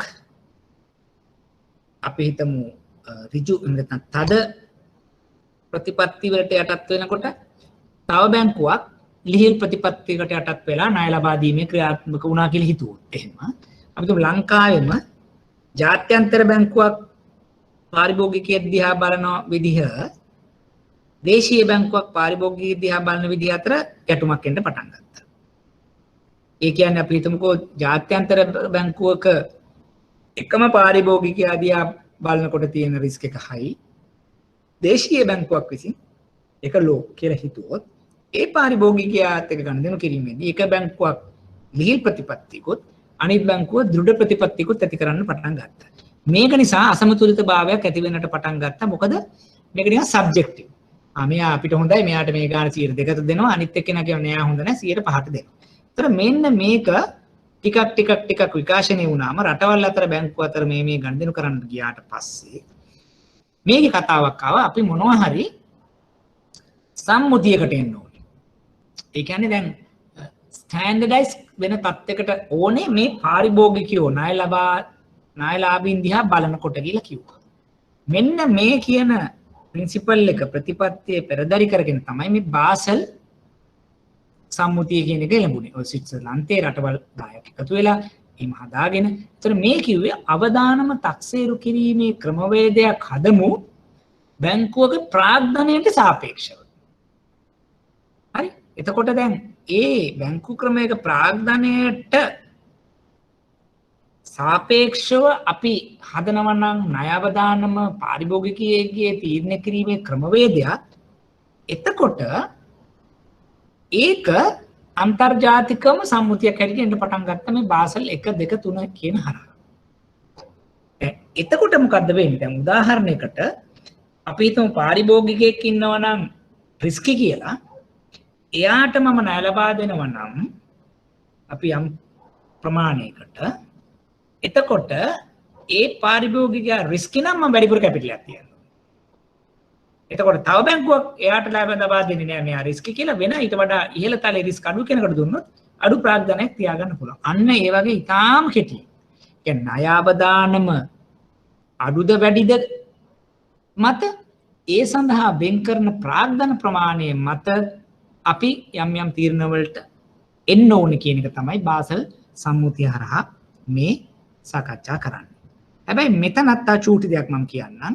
මීට කලින් අපි ඉගෙන ගත්තා මහ බැංකුව මගින් හෝ එහෙම නැත්නම් හානිකරණය මගින් හෝ අපි වෙන් කිරීම ගැන ඉගෙන ගත්තා. ඒ කිව්වේ අපි ණයක් ලබා දුන්නාම යම් කිසි ආකාරයකට ණය අය කර ගැනීමේ නොහැකියාව මත අපි ණය සඳහා වෙන් කරනවා. අලාභය සඳහා වෙන් කිරීම සාකච්ඡා කරනවා කියලා කිව්වා. එතකොට අන්න එහෙම වෙන් කිරීම සාකච්ඡා කිරීම නිසා ඒ වෙන් කිරීම මත අපි ඒ වෙන් කරන කොටස් අපි හිතුවොත් අලාභ කීපයක් තියෙනවා කියලා මූලිකවම අපේක්ෂිත අලාභයක් ගැන සාකච්ඡා කරා. expected loss එකක් ගැන කතා කරා. ණයක් දුන්නාම ඒකට වෙන් කරන එකට කිව්ව අපේක්ෂිත අලාභයක් වෙනවා. අන්න ඒක සඳහා වෙන් කිරීමක් කරනවා කියලා කිව්වා. ඒ වෙන් කිරීම තමයි ඔයගලන්ට මතක නම් impairment එක හරහා අපි කරේ. ණය අවදානමේ කොටස් තුනක් අපි සාකච්ඡා කරා parameters තුනක්. probability of default, exposure at default, loss given default. ණය පැහැර හැරීමේ සම්භාවිතාව, ණය පැහැරෙන හරන අවස්ථාවේදී තියෙන exposure එක එහෙම නැත්නම් ආවරණය, ණයක් පැහැර හැරීන අවස්ථාවකදී සිදුවන අලාභය. ඔය තුනේ ගුණිතයක් හැටියට තමයි ඔය අලාභය එන්නේ කිව්වා. ඒක තමයි impairment කියලා අපි සාකච්ඡා කරේ කියලා හිතනවා. ඕකෙම දිගුවක් හැටියට තමයි මේක එන්නේ. මොකද්ද? දැන් ප්‍රාග්ධනය සම්බන්ධ වෙන්නේ උතෙන්ට ඒ ණය අවදානම ගණනය කරලා ඒ අලාභය සඳහා අර profit and loss එකෙන් වෙන් කරනවට වඩා එහාට ගිහිල්ලා වෙන් කිරීමක් කරන්න ඕනේ. ඒක තමයි කරන්නේ ප්‍රාග්ධනය. එතකොට ඒ ප්‍රාග්ධන වෙන් කිරීම කියන එක සාකච්ඡා කරන සම්මුතිය තමයි බාසල් කියලා කියන්නේ. හැබැයි අපි ඊට කලින් සාකච්ඡා කරගත්ත P&L එකෙන් කරන වෙන් කිරීමේදී මම කිව්වා expected loss අපේක්ෂිත අලාභයක්. ඒ කියන්නේ අපි දන්නවා මේ අපි මෙහෙම දුන්නාම මෙන්න මේ ටික මට අපේක්ෂා කරනවා. මේ මෙච්චරක්වත් යයි මේක NPL. මෙච්චර ප්‍රොවිෂන් එකක් තියෙනවා. දැන් මේ ප්‍රාග්ධනීය තලයට එනකොට වෙන්නේ අනපේක්ෂිත ලාභයක්. unexpected loss එකක් වෙන්නත් පුළුවන්. දැන් අපි ණයක් ලබා දුන්නාම ඇත්තටම ඒකේ තියෙන අලාභ ಜಾති තුනක් අපි සාකච්ඡා කරනවා. expected loss, අපේක්ෂිත ලාභය, unexpected loss, අනපේක්ෂිත ලාභය, specific loss, නැත්නම් exceptional loss, විශේෂිත ලාභ. ඔම තුනකට කඩන්න පුළුවන්. දැන් පළවෙනි එක ලාභ වාර්තාව හරහා වෙන් කිරීම කරනවා. දෙවෙනි එක බැලන්ස් ෂීට් එක හරහා ප්‍රාග්ධන වෙන් කිරීම කරනවා. තුන්වෙනි එකත් ප්‍රාග්ධන වෙන් කිරීම කරනවා. හැබැයි ඒක අපි ඉතර බලාපොරොත්තු වෙන දෙයක් නෙවෙයි. උදාහරණයක් සුනාමියක් ඇවිල්ලා මොන හරි එකක් වෙනවා කියලා කියන්නේ එක්සෙප්ෂනල් ලොස් එකක්. ඒක අපිට ප්‍රෙඩික්ට් කර කර ඉන්න බෑනේ. මේ 2004 ආවා 24 එකක් එයි. ඒකට මම මෙච්චර මේ කරනවා කියන කතන්දරේ එච්චර ප්‍රායෝගික නැහැ. නමුත් එහෙම જાතියේ අවදානම් වර්ගයක් තිබිය හැකි. ඒකත් පොඩක් අපි ඔළුවේ තියාගෙන තමයි ගණදෙනු කරන්නේ. ඒ සඳහා යම් යම් ආකාරයක වෙන්කිරීම ප්‍රාග්ධනහාර තියෙන. නමුත් ඒක අපි මෙච්චරයි කියලා අපි කියන්නේ නැහැ. දැන් ඔයගොල්ලන්ට නිකන් ආයෙ මතක් වෙයි. අපි දැන් ඔය tier 1 tier 2 capital කී අපි කතා කරන්නේ. අන්නේ ඒ වෙන්කිරීම අපි කරන්නේ මොකටද? මේ කියන ණය අවදානම උවමාරු කර ගැනීම සඳහා තමයි. ඒක තමයි කියන්නේ tier 1 මෙච්චරයි, tier 2 114යි, tier 1 112යි කී අපි සාකච්ඡා කරනවානේ. ඒ කියන්නේ මහ බැංකුවෙන් කියනවා බාසල් සම්මුතිය අනුව බැංකුවක් ණය ලබා දීමේදී මෙන්න මේ ලෙවල් එකට මූලික ප්‍රාග්ධනය එහෙම නැත්නම් tier 1 tier 2 capital එක තියාගන්න කියලා. දැන් ඒ tier 1 tier 2 capital එක කියලා අපි සාකච්ඡා කරන්නේ අනිත් පැත්තෙන් මොකද්ද මේ? මේ කියන ප්‍රාග්ධන වෙන් කිරීමක් අපි කරනවා. ඒ කියන්නේ any given time මෙච්චර ප්‍රාග්ධනයක් අපි බැංකුවේ රඳවා ගන්න ඕනේ. ඇයි? අර කියන ණය අවදානම සඳහා. මොකද්ද ණය අවදානම? අනපේක්ෂිත අලාභය හෝ විශේෂිත අලාභයන් විය හැකි නිසා. ඉතාලම කෙටියෙන් ඔච්චරයි. ඒ කියන්නේ දැන් බාසල් සම්මුතියක් තියෙනවා. මේක රටවල් දෙකක් එකතු කරලා මේක බිහි කරගත්තා. මේක බිහි කරගත්තේ ඒ රටවල් අතර බැංකුව අතර ගනුදෙනු කරන ගැනීමේදී අපි සම්මුතියකට රට ලෝකෙ පුරා පිළිගත හැකි සම්මත නිර්දේශ වලට එන්න මේක ස්විට්සර්ලන්තේ බේස් කරලා තියාගෙන එතකොට මේ බාසල් කෝඩ් එක බාසල් 1 2 3 97 98 දී සහ දිගටම විකාශනය වීමක් ආවා. එතකොට මේ සඳහා කරන්නේ මේ මගින් කරන්නේ බැංකුවක තියෙන අලාභ අපි හඳුනාගෙන ඒ සඳහා වෙන් කිරීමේදී අනපේක්ෂිත අලාභ කියලා කොටසක් එනවා. unexpected loss කියලා. අන්නේ සඳහා ප්‍රාග්ධන වෙන් කරන්නා වූ ක්‍රමවේදය තමයි බාසල් හරහා කෙරෙන්නේ කියන එක විතරක් අපි මතක තියා ගමු. right. මට පොඩි මොහොතක් දෙන්න.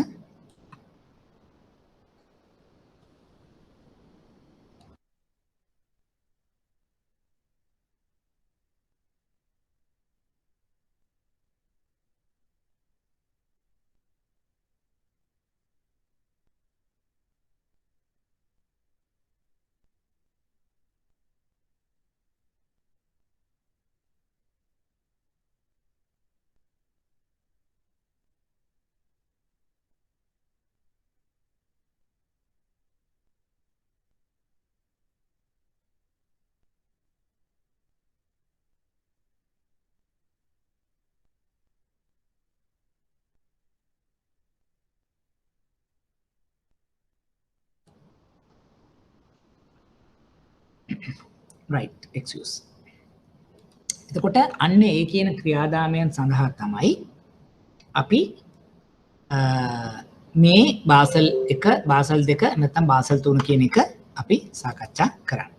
එතකොට දැන් අපි ඉදිරියට යන්නට කලින් පොඩ්ඩක් මේ ඒ කියපු ටික පැහැදිලිද බලන්න. මොකද මේක මම කිව්වගේ ලොකුවට නැති වුණත් අපි දල වශයෙන් එක දැනගන්න ඕනේ මොකද්ද මේ බාසල්? ඇයි මේ බාසල් එක ආවේ? බාසල් මගින් මොකද්ද ලෝකේ පුරා නියෝජනය වෙන්නේ? එතකොට බාසල් 1 2 3 හැටියට විකාශනය වෙනවා 93 ඉඳන් 90ට හැමතැන 2002 ඒ විදිහට ලංකාවේ දැන්ට බාසල් 2 තමයි ක්‍රියාත්මක වෙන්නේ. එතකොට බාසල් හරහා කරන්නේ ප්‍රාග්ධන වෙන් කිරීමක්.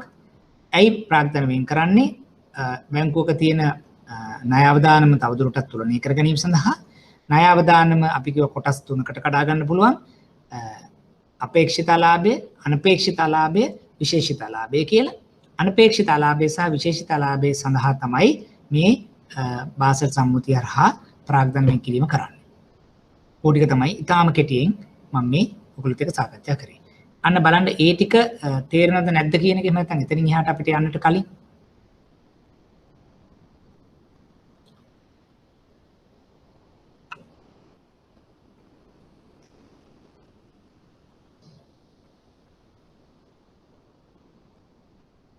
හරින්දි කසුනි සුජිත් ද්‍රවශීලතාවය සම්බන්ධ බාසල් සම්මුතියකුත් තියෙනවා නේද? තියෙනවා. ඒ ද්‍රවශීලතා සම්බන්ධතාවයේදී වෙන්නේ මම ඒක ඉදිරියට චුට්ටක් පැහැදිලි කරනවා.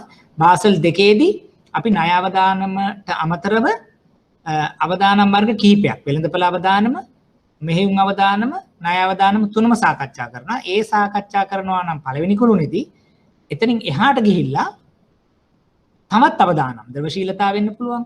එහෙම නැත්නම් ස්ට්‍රැටජික් රිස්ක් එකක් වෙන්න පුළුවන්. එහෙම නැත්නම් reputation risk එකක් වෙන්න පුළුවන්. ඒ වගේ අනිකුත් අවදානම් සම්බන්ධයෙන්ුත් සාකච්ඡා කරලා ඒ සඳහා වෙන්කිරීම කරන්න කියලා මහා බැංකුව විසින් අපිට යෝජනා කරනවා. ඒ වගේ තැනකදී ඒක සාකච්ඡා වෙනවා. වෙන මොනවද ප්‍රශ්න? මම ඒක ඊළඟ ස්ලයිඩ් එකෙන් යනකොට ඒ ටික පැහැදිලි කරනවා. මාධවි, කලන, ඉන්දුනිල්, අචිනි, දුලිප් කොහොමද? ඉෂානි මූලිකට පැහැදිලිද? මම දන්නවා ඒක ටිකක් ගොඩක් කම්ප්ලෙක්ස් වුණත් ඊටාම මේ ඉහළ මට්ටමින් ඕගොල්ලෝ ඒක දැනගත්තා නම් ඇති. right, thank you දුලිප්. අපි ඉදිරියට යමු. එතකොට දැන් මේ කියන බාසල් සම්මුතියේදී ලංකාවේදී අපි බාසල් 2 තමයි දැනට අපි සාකච්ඡා කරමින් යන්නේ. එතකොට එම් සාකච්ඡා කරනකොට බාසල් සම්මුතියේදී මූලික වශයෙන්ම කුළුණු 3ක් ගැන සාකච්ඡා කරනවා.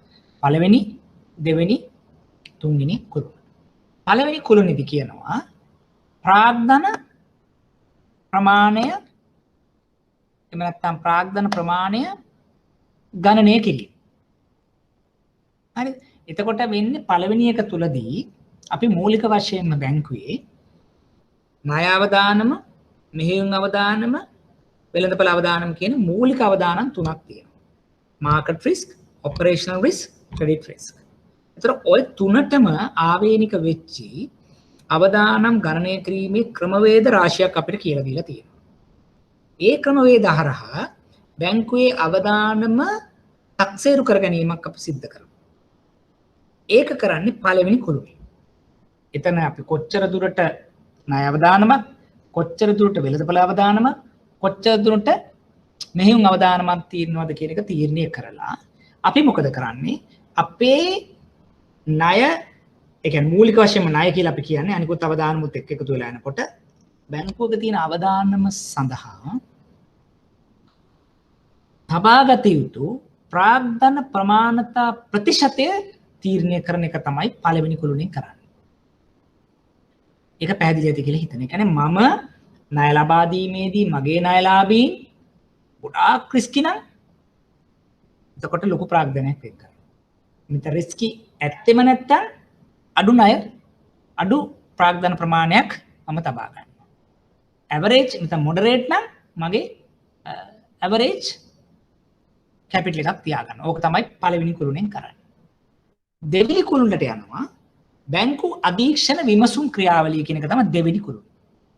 බැංකු අධීක්ෂණ නැත්නම් සුපරීක්ෂාකාරී වීමේ ක්‍රියාවලිය. ඒ කියන්නේ අපි මේ විදිහට පළවෙනි කුළුණෙන් බැංකුවක තියෙන මූලික අවදානම් ටික හඳුනාගෙන මහ බැංකුවත් එක්ක අපි කියන 1-to-1 ඩිස්කෂන් එකක් ඒගොල්ලොත් එක්ක තියෙනවා. මෙන්න මෙහෙම තමයි අපි මේක හැදුවේ.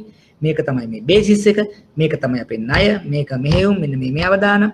මේක මෙන්න මේ ක්‍රියාවලි වලින්. එතකොට මේ සඳහා මෙන්න මේ වෙන් කිරීම කරනවා. તો මහ බැංකුව මූලිකවම බලනවා රයිට්. ඔයගොල්ලෝ කරලා තියෙන විදිහ හරිද? තාම මොනවාද අඩුපාඩු? අමතරව තව යෙදී යුතුද? මෙන්න මේ ක්‍රමවේද අනිකුත් බැංකුත් එහෙම නැත්නම් අපි පිළිගන්නා ක්‍රමවේද හරහාද කරලා තියෙන්නේ කියන එක පළවෙනි දේ ඒගොල්ලෝ අපිත් එක්ක සාකච්ඡා කරලා තියෙන දේ ප්‍රමාණවත්ද නැද්ද බලනවා. 1. 2 අර සුදිත් යෝජනා කරා වගේ අනිකුත් අවදානම් තියෙනවා බැංකුවක ඕන තරම්. ඒව වෙන්න පුළුවන් ව්‍යුහගත, ඒව වෙන්න පුළුවන් ස්ට්‍රැටජික් රිස්ක්, ඒව වෙන්න පුළුවන් රෙපියුටේෂන් රිස්ක්, ඒව වෙන්න පුළුවන් ද්‍රවශීලතා. ඒතර ඒ අවදානම් සඳහා ප්‍රාග්ධන වෙන් කිරීමක් අවශ්‍යද නැද්ද? මොකද ඒ අවදානම් සියල්ලම අන්තිමට එකතු වෙලා එන්නේ මොකටද? බැංකුවක ණය අවදානම්. දැන් බැංකුවක රෙපියුටේෂන් රිස්ක් එකේ මොන හරි ගැටලුවක් වෙලා අන්තිමට වෙන්නේ මොකද්ද? ක්‍රෙඩිට් රිස්ක් එකකට. බැංකුවක ස්ට්‍රැටජික් රිස්ක් එකක් අපි වෙන කොහේ හරි තැනක ගිහිල්ලා ආයෝජනයක් බ්‍රාන්ච් එකක් බැංකුවක් දාලා ඒ ස්ට්‍රැටජි එක වැරදුනොත් ඒක කරකිලා ආයෙත් එන්නේ ණය අවදානමට නේ. ඒතර ඒ නිසා ඒ දෙවෙනි කුළුනේදී මහා බැංකුවත් එක්ක අපි 1-to-1 ඩිස්කෂන් එකක් ගිහිල්ලා මේ වෙන් කරලා තියෙන ප්‍රාග්ධන ප්‍රමාණය ඇතිද මදිද කියන දේ තවදුරටත් විමසුම් ක්‍රියාවලියකට ලක් කරලා අවශ්‍ය නම් ඒ වෙන් කිරීම ප්‍රමාණයත් අපි කරනවා. එතකොට කුළුණු 1 සහ කුළුණු 2ක් ඉවරයි. කුළුණු 3ේදී කරන්නේ බෙළඳපළ විනිවිදභාවය සහ විනය පිළිබඳ. ඒ කියන්නේ දැන් අපි අර මේක හොර රහසි කරන්න බෑ. ඒ කියන්නේ දැන් බැංකුවක් කරන ක්‍රමවේදය අනිත් බැංකු අනිකුත් ආයතන ඒගොල්ලෝ දැනුවත් වීමේ ක්‍රියාවලියකට යනවා. ඒක තමයි ඇනුවල් රිපෝට් වල ඔයගොල්ලන්ට සමහරලාට ඔයගොල්ලෝ දකින්නේ අපේ ප්‍රාග්ධනය ගණනය කිරීමේ ක්‍රමවේදය පිළිබඳ ක්‍රියාදාමය අපි පබ්ලික් එකට මිනිස්සුන්ට කියනවා අපි මෙන්න මේ විදිහට මේක කරලා තියෙනවා. නැත්තම් හොර රහසෙ වන්ට කියනකොට අපේ tier 1 හොඳයි tier 2 හොඳයි රිස්ක් එක මේකයි කියලා අපේ අවශ්‍ය තරම් ප්‍රාග්ධනය තියෙනවා කියන එක හරියන්නේ. ඒ කරන ක්‍රමවේදය. එතකොට අනිකුත් බැංකු දන්නවා අපි කොහොමද කරන්නේ. අපි දන්නවා ඒ බැංකු කොහොමද කරන්නේ. අර කියන විනිවිදභාවය. ඒකනේ බාසල් හරහා කරන්න බැලුවේ. දැන් මම මේක හොඳට කරනවද නැද්ද කියන දේ මහා බැංකුවේ නියාමනයෙන් යටතේ කරනවා කියන දේ එළියට දැම්මම රයිට්. එතකොට පිටරට බැංකුවක් වුණත් රයිට්. මෙයා tier 1 tier 2 කියන්නේ මෙන්න මේ විදිහට. මෙයාගේ capital adequacy levels මෙච්චරයි. ඒක අපි පිළිගන්නවා. ඔන්න. එතකොට එයා කියනවා රයිට් එහෙනම් අපි same page ගණිතර කර ගැනීම අපිට ගැටලුවක් නැහැ. හංගලා දැන් කරන්නට බෑ. ඒක ඉතා කෙටියෙන් මම කියන්නේ. පළවෙනි දෙවෙනි තුන්වෙනි කියලා කුළුණක් තියෙනවා. ඒ කුළුණු තුන විවිධාකාරයේ කාර්යභාරයන් කරනවා. මහා බැංකුවේම නැත්නම් බාසල් කමිටු එකේ අනුමැතියට සුපරීක්ෂණයට යටත්ව. ඕක තමයි බාසල් සම්මුතිය දැක්වෙන කුළුණු තුන කියලා අපි සාකච්ඡා කරන්නේ. අපි තව චුට්ටක් ඉස්සරහට ගිහිල්ලා මේ එතනින් එහාට දැන් මේ ණය අවදානම් පවණක් අපි අරගෙන මොකද ක්‍රෙඩිට් රිස්ක් මැනේජ්මන්ට් එකක් එහෙම නැත්නම් ක්‍රෙඩිට් මැනේජ්මන්ට් එක ඔපරේෂනල් මාකට් රිස්ක් වගේ දේවල් අනිත් ලික්විඩ් රිස්ක් කම්පියුටේෂන්ස් ගන්න නැතුව තව චුට්ටක් පැහැදිලි කරගමු කොහොමද මේ ප්‍රාග්ධන ගණනය කිරීම කරන්නේ. ඒතර ප්‍රාග්ධන ගණනය කිරීම කියන එකේදී ක්‍රම තුනක්. දැන් අපි කියවනේ කුළුණු එකේදී අවදානම අනුව ප්‍රාග්ධන වෙන් කරනවා. මොනවද අවදානම? මූලිකවම ණය වෙළඳපළ මෙහෙයුම්. ණය අවදානම ගණනය කරන ක්‍රම තුනක්. වෙළඳපළ අවදානය ගණනය කරන ක්‍රම තුනක්. මෙහෙයුම් අවදානය ගණනය කරන ක්‍රම දෙකක්. ඔය තුනක් මම මතක හැටියට තියෙනවා. ඒතර ඒ ක්‍රමවේද හරහා තමයි මේ ගණනය කරන්නේ. ඒතර දැන් මම මෙතනදී සාකච්ඡා කරන්නේ ණය අවදානම පමණයි. මොකද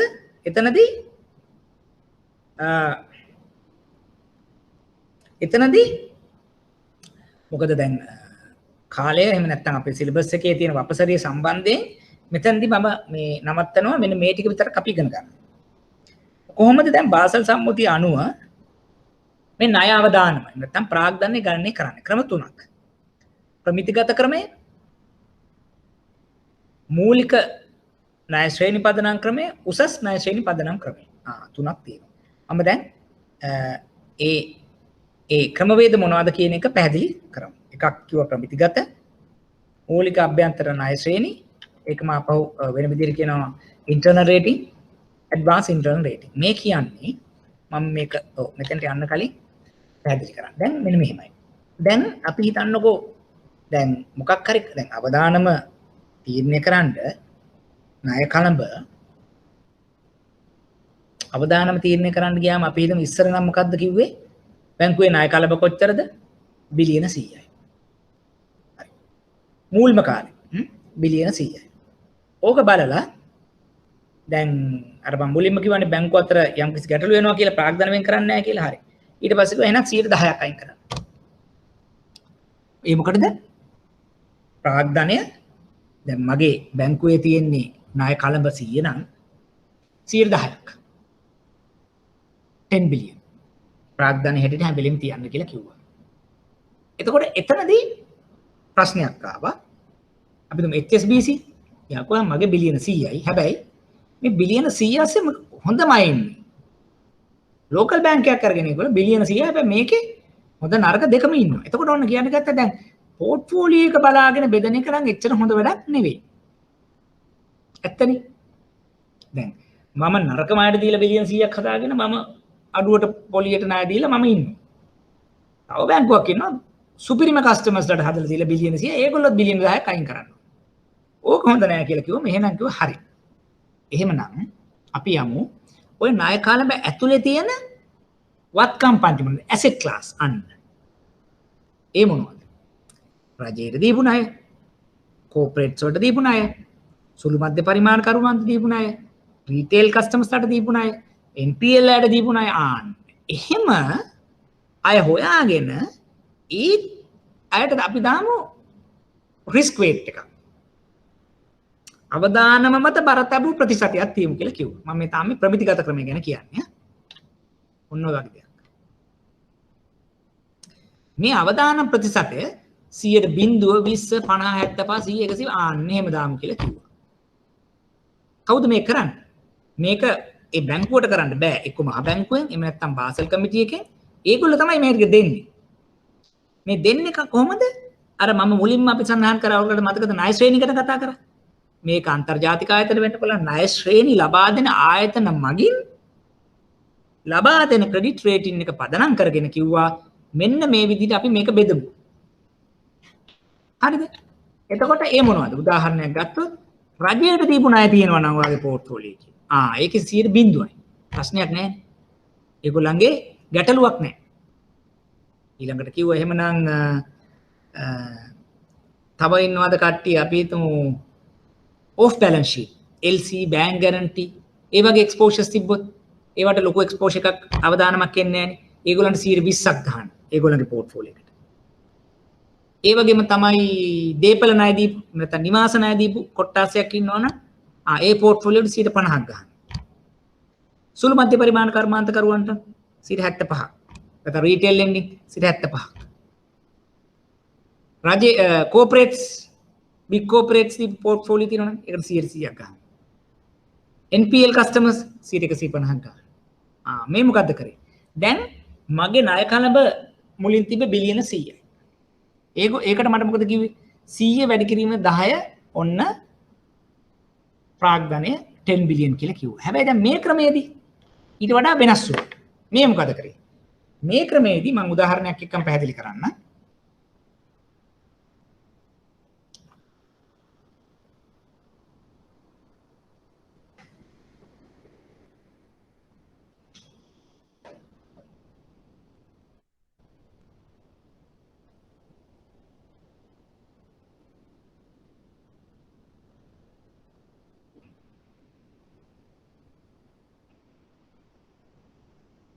කොහොමද කියලා හිතන්න. දැන් මෙතන තියෙනවා 20ක්. 20ක්. 20ක්. 10ක්. 100. මේ විලා නැහැ කරනවා. හරිද? මෙතන අපි කියමු රජේ. මේ විලා තවන්න. මේ විලා off balance sheet. මේ ඇවිල්ලා housing. මේ ඇවිල්ලා retail SME retail. මේ ඇවිල්ලා corporate banking. මේ ඇවිල්ලා LP. හරිද? දැන්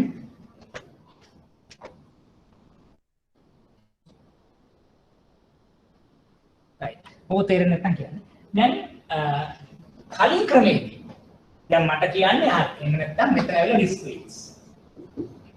මේ කතන්දරේ ආවේ නැත්නම් මුලින්ම අපිට කිව්වේ 100ක් තියෙනවා බිලියන ස්ටෙප් 1 එකේදී 100යි බිලියන 10%. කැපිටල් ප්‍රොවිෂන් එක 10 බිලියන. ඕනම තමයි පළවෙනි අවස්ථාව. ඒකේ කිසි දෙයක් කතන්දරයක් මොකුත් නැහැ. අපිට කිව්වා කෙලින්ම 10% ගන්න. අපිට 10% ගන්න. දෙවෙනි එක කිව්වා නෑ එහෙම බෑ. ඔයාලගේ තියෙන ණය කලම මේක ඇසෙට් ක්ලාස් වලට බෙදන්න. වත්කම් පන්ති වලට බෙදන්න. බෙදලා ඒකට ආවේනික ප්‍රතිශතයන් දෙක බාසල් කමිටි එකෙන් අපිට ලබා දුන්නා. මේ දැන් බලමු මොකද වෙන්නේ කියලා. 20 වැඩි කරන්නේ බිඳුවක්. 20 20ෙන් වැඩි කරා මෙතනදී 4 බිලියන්. 20 50 වැඩි කරා 10 බිලියන්. 10 7.5. 10 10. 20 30. දැන් මේක එකතු කරමු 40යි 50යි 54යි 61.5. අන්න දැන් මොකද 61.5 වැඩි කිරීම 10. මේ ප්‍රාග්ධන වෙගින ප්‍රතිශතය වෙනසක් වෙන්නේ 6.1.5. දැන් මොකද වෙන්නේ? දැක්කද වෙනසක් වෙනවා? ඒ කියන්නේ අපේ ඇසෙට් ක්ලාස් එක වෙනස් වෙන්න වෙන් කරන්න ඕන ප්‍රාග්ධන ප්‍රමාණය අඩු වෙන්න පුළුවන්. ඒ කියන්නේ දැන් අපි කොයිතරම් දුරට අපේ වත්කම් පන්ති මගින් ණය කළමනාකරණය කරනවාද කියන එකේ වටිනාකම තේරෙනවා මෙතන. දැන් මේක කවුරු හරි අනිත් පැත්තට NPL බිලියන 10යි රජයේ දීපු අය බිලියන 30යි මේ ඕෆ් බැලන්ස් ෂීට් 30යි එහෙම වුණොත් මේක තවත් අඩුයි. මේක නිකන් බිලියන 4ක් 40ක් වෙයි. 4 බිලියන්. එතකොට මොකක්ද කියන්නේ? එහෙමනම් අඩු ප්‍රාග්ධනයක් වාට තියාගෙන ලොකු ණය කළඹකට යන්න පුළුවන් කියන එක තමයි මේ පෙන්නන්නේ. කලින් ක්‍රමයේදී 10 මිලියන් තියෙන්න ඕනේ 100 යක්. asset class පැත්තකට යන්න. දැන් asset class වලට ගියාම බිලියන් 6කින් පුළුවන් මේ 100 හදන්න නේ. මේ 100 හදලා තියෙන බිලියන් 6කින්. තවත් අපිට මේක බිලියන් 4කින් 100 හදලා පෙන්නන්නත් පුළුවන්. පැහැදිලිද එහෙනම්? ඒක තමයි මේ බාසල් කියන එක හරහා මේ සම්මුතිය ලෝකෙට පිළිගන්න තත්ත්වයකට පත් කරලා අපි කරන්නට බලාපොරොත්තු වෙන්නේ. බලන්න මේක පැහැදිලිද කියලා මේ ඇවිල්ලා ප්‍රමිතිගත ක්‍රම. මේකෙදි හරිම ලේසි ස්ටෑන්ඩර්ඩයිස් අප්‍රෝච් එකක් across the board ඔක්කොටම එකයි මේ ඇසෙට් වත්කම් පන්ති ටික අපිටම හදන්කෝ හෝ ඒ අදාළ නියාමන ආයතනයක් මගින් අපිට ලබා දෙනවා. ඒ අනුව මොකද කරන්නේ? අපි ණය කළඹ නැවත වර්ගයක් නැවත විදිහකට වර්ගීකරණය කරලා ඒකට අදාළ risk weights ආදායම් අවදානම මත ප්‍රතිශත නිර්මාණය කරලා ඒකෙදි අපි risk weighted asset එකක් හදාගන්නවා. නැත්නම් මේක RWA කියලා කියනවා. කලින් තිබ්බේ නිකම් portfolio දැන් මේක risk weighted portfolio. මේක තමයි මෙහාට. ඒකට 10%ක් ගන්න. ඒක තමයි වාසන හරහා නැත්නම් ප්‍රමිතිගත ක්‍රමයේ හරහා අපි කරේ. බලන්න ඒක පැහැදිලිද කියලා.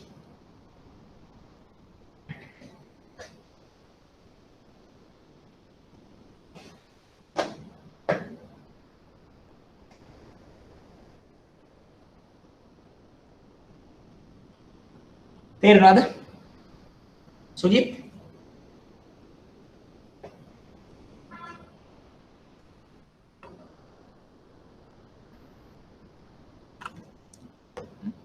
හරින්දි කසුනි කලන clear නේ right very good දැන් අපි මේ ඇවිල්ලා ප්‍රමිතිගත ක්‍රමය අපි අනිත් එකටත් අපි යමු thanks කලන අපි යමු අනිත් එකට ඔය ගමම්ම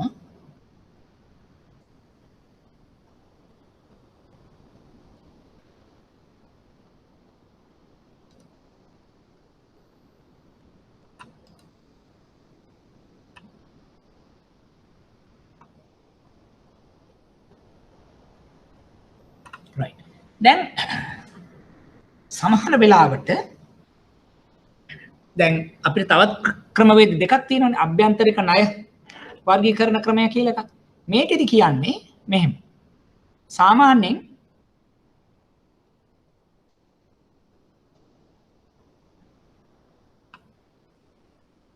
දැන් අපිට ප්‍රමිතිගත ක්‍රමයේදී තියෙන ගැටලුව තමයි බැංකු ඇතුලේ අපි කොයි විදිහට ණය ලබා දුන්නත් මහ බැංකුව හෝ බාසල් කමිටියකින් ලබා දෙන රිස්ක් වේට්ස් ටික එහෙම අපි ඇප්ලයි කරන්න එපා.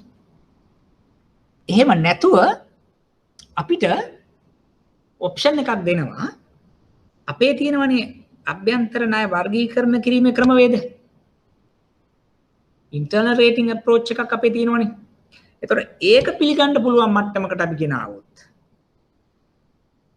මොකද්ද දන්නවද සෙන්ට්‍රල් බැංක් එකේ නැත්නම් බාසල් කමිටි කියන්නේ අපිට කියනවා අපි ඉගෙන ගත්තේ මෙන්න මෙහෙම කොටස් තුනක් PD LGD EAD කියලා දැන් මේ වාගේ ගුණිතයෙන් ණයව දාන කොහොමද හැදෙන්නේ? හරි. මේවා ගුණිතයෙන් තමයි ඒක හැදෙන්නේ. හැබැයි ඒ ගුණිතයෙන් හැදෙනකොට ඒ PD LGD EAD කියන ඒවා අපිට බැංකුව තුල ඉන්න අයට ගණනය කරගන්න දෙන්න අවස්ථාවක් දෙන්න පටන් ගත්තා. ඇත්තටම කරන්නේ මෙතනදි කරන්නේ මොකද්ද? පෝර්ට්ෆෝලියෝ එක වැඩි කිරීම රිස්ක් රේට් එක නෙමෙයි කියන්නේ. අරකේ PD LGD EAD කියලා කියන්නේ මොකද්ද? PD වැඩි කිරීම LGD කියන දේ ගුණිතය තමයි රිස්ක් රේට් එක, loss ratio එක. ඇත්තටම මෙතනදී RW කියලා කියන්නේ මොකද්ද? රිස්ක් රේට් එක. නිකම්ම රජයෙන් එහෙම නැත්නම් මේ බාසල් කමිටි එකෙන් දුන්නත් මෙන්න ඔයා ගන්න. මේකට මෙච්චරයි, මේකට මෙච්චරයි, මේකට මෙච්චරයි. හැබැයි අභ්‍යන්තර ණය වර්ගීකරණ පදනම් ක්‍රමයේ සහ උසස් ක්‍රමයේදී ඒගොල්ලෝ කිව්වා මේ PD එක LGD එක වැඩි වෙලා එන එක තමයි මේ රිස්ක් රේට් එක. අය අලුත් දෙයක් නෙවෙයි. EAD කියලා කියන්නේ මේ පෝර්ට්ෆෝලියෝ එක එක්ස්පෝෂර් නේ. ওই තුනේ ගුණිතය තමයි මෙතන තියෙන්නේ. ඉස්සරහට යන්නේ. එතන PD LGD කියන්නේ අර කිව්වේ ණය පැහැර හැරීමේ සම්භාවිතාව සහ පැහැර හැරෙන සිදුවෙන අලාභය. රේෂියෝස් දෙකක් නේ. දැන් ඒ දෙක අපිට හදාගන්න දෙන්නම් කිව්වා. හැබැයි අභ්‍යන්තර ණය වර්ගීකරණ පදනම් ක්‍රමයේදී අපිට කිව්වා PD එක විතරයි වාට දෙන්න බැංකුවට. LGD එක අපි දෙන්නම්. උසස් ක්‍රමයට ගියාම PD LGD දෙකම වාට දෙන්නම් කියලා කිව්වා. එච්චරයි. මොකද්ද මේකේ ක්‍රමයේ තියෙන වාසිය? දැන් PD එක ඒ කියන්නේ මාගේ පාරිභෝගිකයන්ට ණය ලබා දීමේදී ඒ ණය පැහැර හැරීමේ සම්භාවිතාව මට කන්ට්‍රෝල් කරන්න පුළුවන් දෙයක් නම් අතීතයේදී අවුරුදු 5ක් 10ක් මගේ දත්ත පරිශීලනය කරනකොට මම ණය ලබා දීලා ඒ ණය පැහැර හැරීමේ සම්භාවිතාව අඩුයි නම් ඒ ක්‍රෙඩිට් කාඩ් හවුසින් කේක තියෙන කට්ටිය. එහෙමනම් ඒක සෙන්ට්‍රල් බැංක් හරි බාසල් කමිටි එකෙන් දෙනවට වඩා බෙටර් නම් මොකද වෙන්නේ? මගේ PD එක මගේ කන්ට්‍රෝල් එකේ තියෙනවා. එහෙමනම් PD අඩුයි කියලා කියන්නේ මම හොඳයි. ඒ වගේම LGD කියන්නේ මොකද්ද? මේ ණය ලබා දීමේදී ණය පැහැර හැරුමට පස්සේ ඒ අය කර ගැනීමේ ක්‍රමවේදය හොඳයි නම් මම ඒ හොඳට අය කරගෙන තියෙනවා නම් මගේ ඩිෆෝල්ට් අඩුයි නම් loss එක අඩුයි නම් LGD එක අඩුයි. PD LGD එක අඩුයි කියලා කියන්නේ මොකද්ද? ඒ ගුණිතය අඩුයි. loss ratio එක අඩුයි. RW එක අඩුයි කියන එක. ඒක අඩුයි කියලා කියන්නේ මොකද්ද? ඒක වැඩි කිරීම exposure අඩුයි. ඒ කියන්නේ මොකද්ද? මෙන්න මේක අඩුයි. ගුණිතය අඩුයි. අඩු වෙනකොට අර කලින් වාසාවේ 61 කියන එක 40ට උනත් බහින්න පුළුවන්. ඇයි? PD LGD ගුණිතය හදාගන්නේ අපි. මහා බැංකුවෙන් නෙමෙයි දෙන්නේ. හැබැයි PD එක විතරක් හදාගන්න මට දෙනවා පදනම් ක්‍රමයේදී LGD එකයි PD එකයි දෙකම හදාගන්න දෙනවා මට උසස් ක්‍රමයේදී. හේතුව මහා බැංකුව බාසල් කමිටු එක අපිට යම් කාල සීමාවක් දීලා තියෙනවා අපේ අභ්‍යන්තර පද්ධතියෙන් නිසි පරිදි යාවත් කාලීන වෙන විදිහට වෙනදපළ අනිකුත් බැංකුත් එක්ක එක ප්‍රමාණය යන විදිහට දත්තබල නිවැරදිභාවයේ තියෙන විදිහට ඒ වැලිඩේෂන් වෙරිෆිකේෂන් එක කරලා තමයි මට PD LGD කරන්න දෙන්නේ. දැන් අපි දැනට ලංකාවේ කිව්වොත් ගොඩාක් දේශීය බැංකු තාම අපි අපේ වෙන්කිරීම කරන්නේ ප්‍රමිතිගත ක්‍රමයට. හේතුව අපිට අතෙන්ට අපි එහෙම ප්‍රමිතිගත ක්‍රමයටත් ණය වෙන්කිරීම කරලා අභ්‍යන්තර ණය වර්ගීකරණ පදනම් ක්‍රමය අපි ගණනය කරලා බලනවා සංසන්දනය කරලා නමුත් ගොඩක් බැංකු වලට තාම ඒ තත්ත්වයට යෑමටද කියන්නේ අවසර දීලා තියෙනවා මහ බැංකුවත් බල ඉන්නවා. නමුත් අපි ගත්තොත් විදේශ බැංකු HSBC Citibank example එක ගන්න. ඒගොල්ලන් දැන් ඉන්නේ පදනම් ක්‍රමයේත් නෙවෙයි උසස් ක්‍රමයේ. මොකද ඒගොල්ලන්ට globally අර කියන data systems process methodologies තියෙනවා ඒකට අනුමැතිය දීලා තියෙනවා. දේශීය බැංකු ක්‍රමානුකූලව අපි එතෙන්ට යන ක්‍රියාදාමයක සිටිනවා. ඒතර ඒ නිසා තමයි අපිට පහසු වෙන්නේ මේ වෙන් කර ගැනීම නැත්නම් වෙන් කිරීමේ ප්‍රතිශතය පිළිබඳ යම් යම් තීරණ ගැනීම. එතකොට ඕක තමයි මේ හරියදී එක්ස්ප්ලেইন කරන්නේ. ඒ ටිකේදී සාමාන්‍යයෙන් අපි ඔව්. ඒකමයි. ඉතින් මට ගොඩාක් ලොකුට ඔබ බලන්න ඕනේ අර මූලික වශයෙන්ම අවශ්‍ය කරන්නේ ක්‍රම තුනක් තියෙනවා ණය අවදානම ගණනය කිරීම. ප්‍රමිතිගත ක්‍රමය කියන්නේ අර කියන විදිහට ඇසෙට් අපේ තියෙන පෝර්ට්ෆෝලියෝ එකේ ඇසෙට් ක්ලාසස් වලට කඩලා ඒවට ණය අවදානම මත බර තැබූ ප්‍රතිශතයක් රිස්ක් වේට් එකක් ලොස් රේෂියෝ එකක් ලබා දීලා ඒකෙන් ගණනය කරලා ඒන එකෙන් 110ක් අයින් කර ගැනීම තමයි ප්‍රමිතිගත ක්‍රමය කරන්නේ. නමුත් අභ්‍යන්තර ණය වර්ගීකරණ ඉන්ටර්නල් රේටින් බේස් කරගෙන අපිට ඒකේ පදනම් ක්‍රමය සහ උසස් කියන ක්‍රමය දෙකටම හරහා අපිට ගණනය කිරීම කරගැනීමේ හැකියාවක් අපිට තියෙනවා. ඒකෙදි අර loss ratio එක risk weight එක හදා ගන්නවා යම් ආකාරයක ගණනය කිරීමකින්. ඒ ගණනය කිරීමේදී ඒ අභිමතය බැංකුවට ලබා දීමේ නැත්නම් බැංකුවට ලබා දීලා තියෙනවා බැංකුවේ තියෙන පද්ධතීන් වල නැත්නම් බැංකුවේ තියෙන ඒ දත්ත මත මහා බැංකුව එහෙම නැත්නම් බාසල් කමිටියේ මගින් අපිට ඒ දීලා තියෙන යම් යම් පරිපාලන එහෙම නැත්නම් ඒ සීමාවන් තුල අපි කරන ක්‍රමවේදය ඇතුලේ අපිට පුළුවන්කමක් තියෙනවා PD එහෙම නැත්නම් LGD කියන දෙකම හදාගන්න එහෙම නැත්නම් එකක් හදාගෙන ක්‍රමවේදයට යන්න. නමුත් දැන් ලංකාවේ බහුතරයක් අපි ස්ටෑන්ඩර්ඩයිස් අප්‍රෝච් එකෙන් තමයි මේ ප්‍රාග්ධර්මයෙන් කිරීම කරන්නේ. නමුත් දෙවෙනි නැත්නම් පදනම් ක්‍රමය යටතේ අභ්‍යන්තර ණය වර්ගීකරණ පදනම් ක්‍රමය යටතේ යම් ආකාරයක ගණනය කිරීමක් අපි කරනවා. මොනවා හරි ගැටලු තියෙනවද?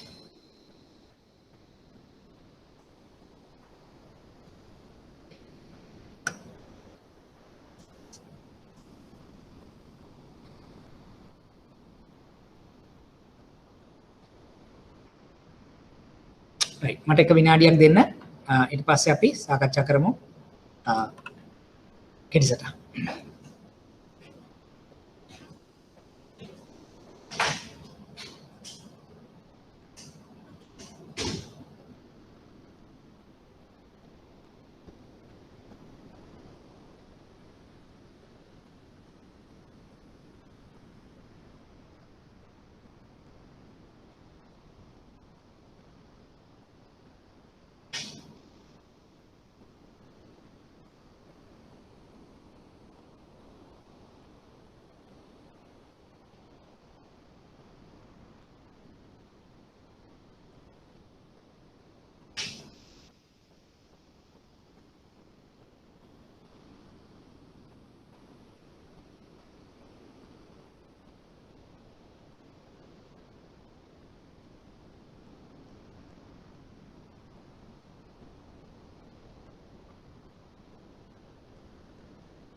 right මොන හරි ගැටලු තියෙනවද?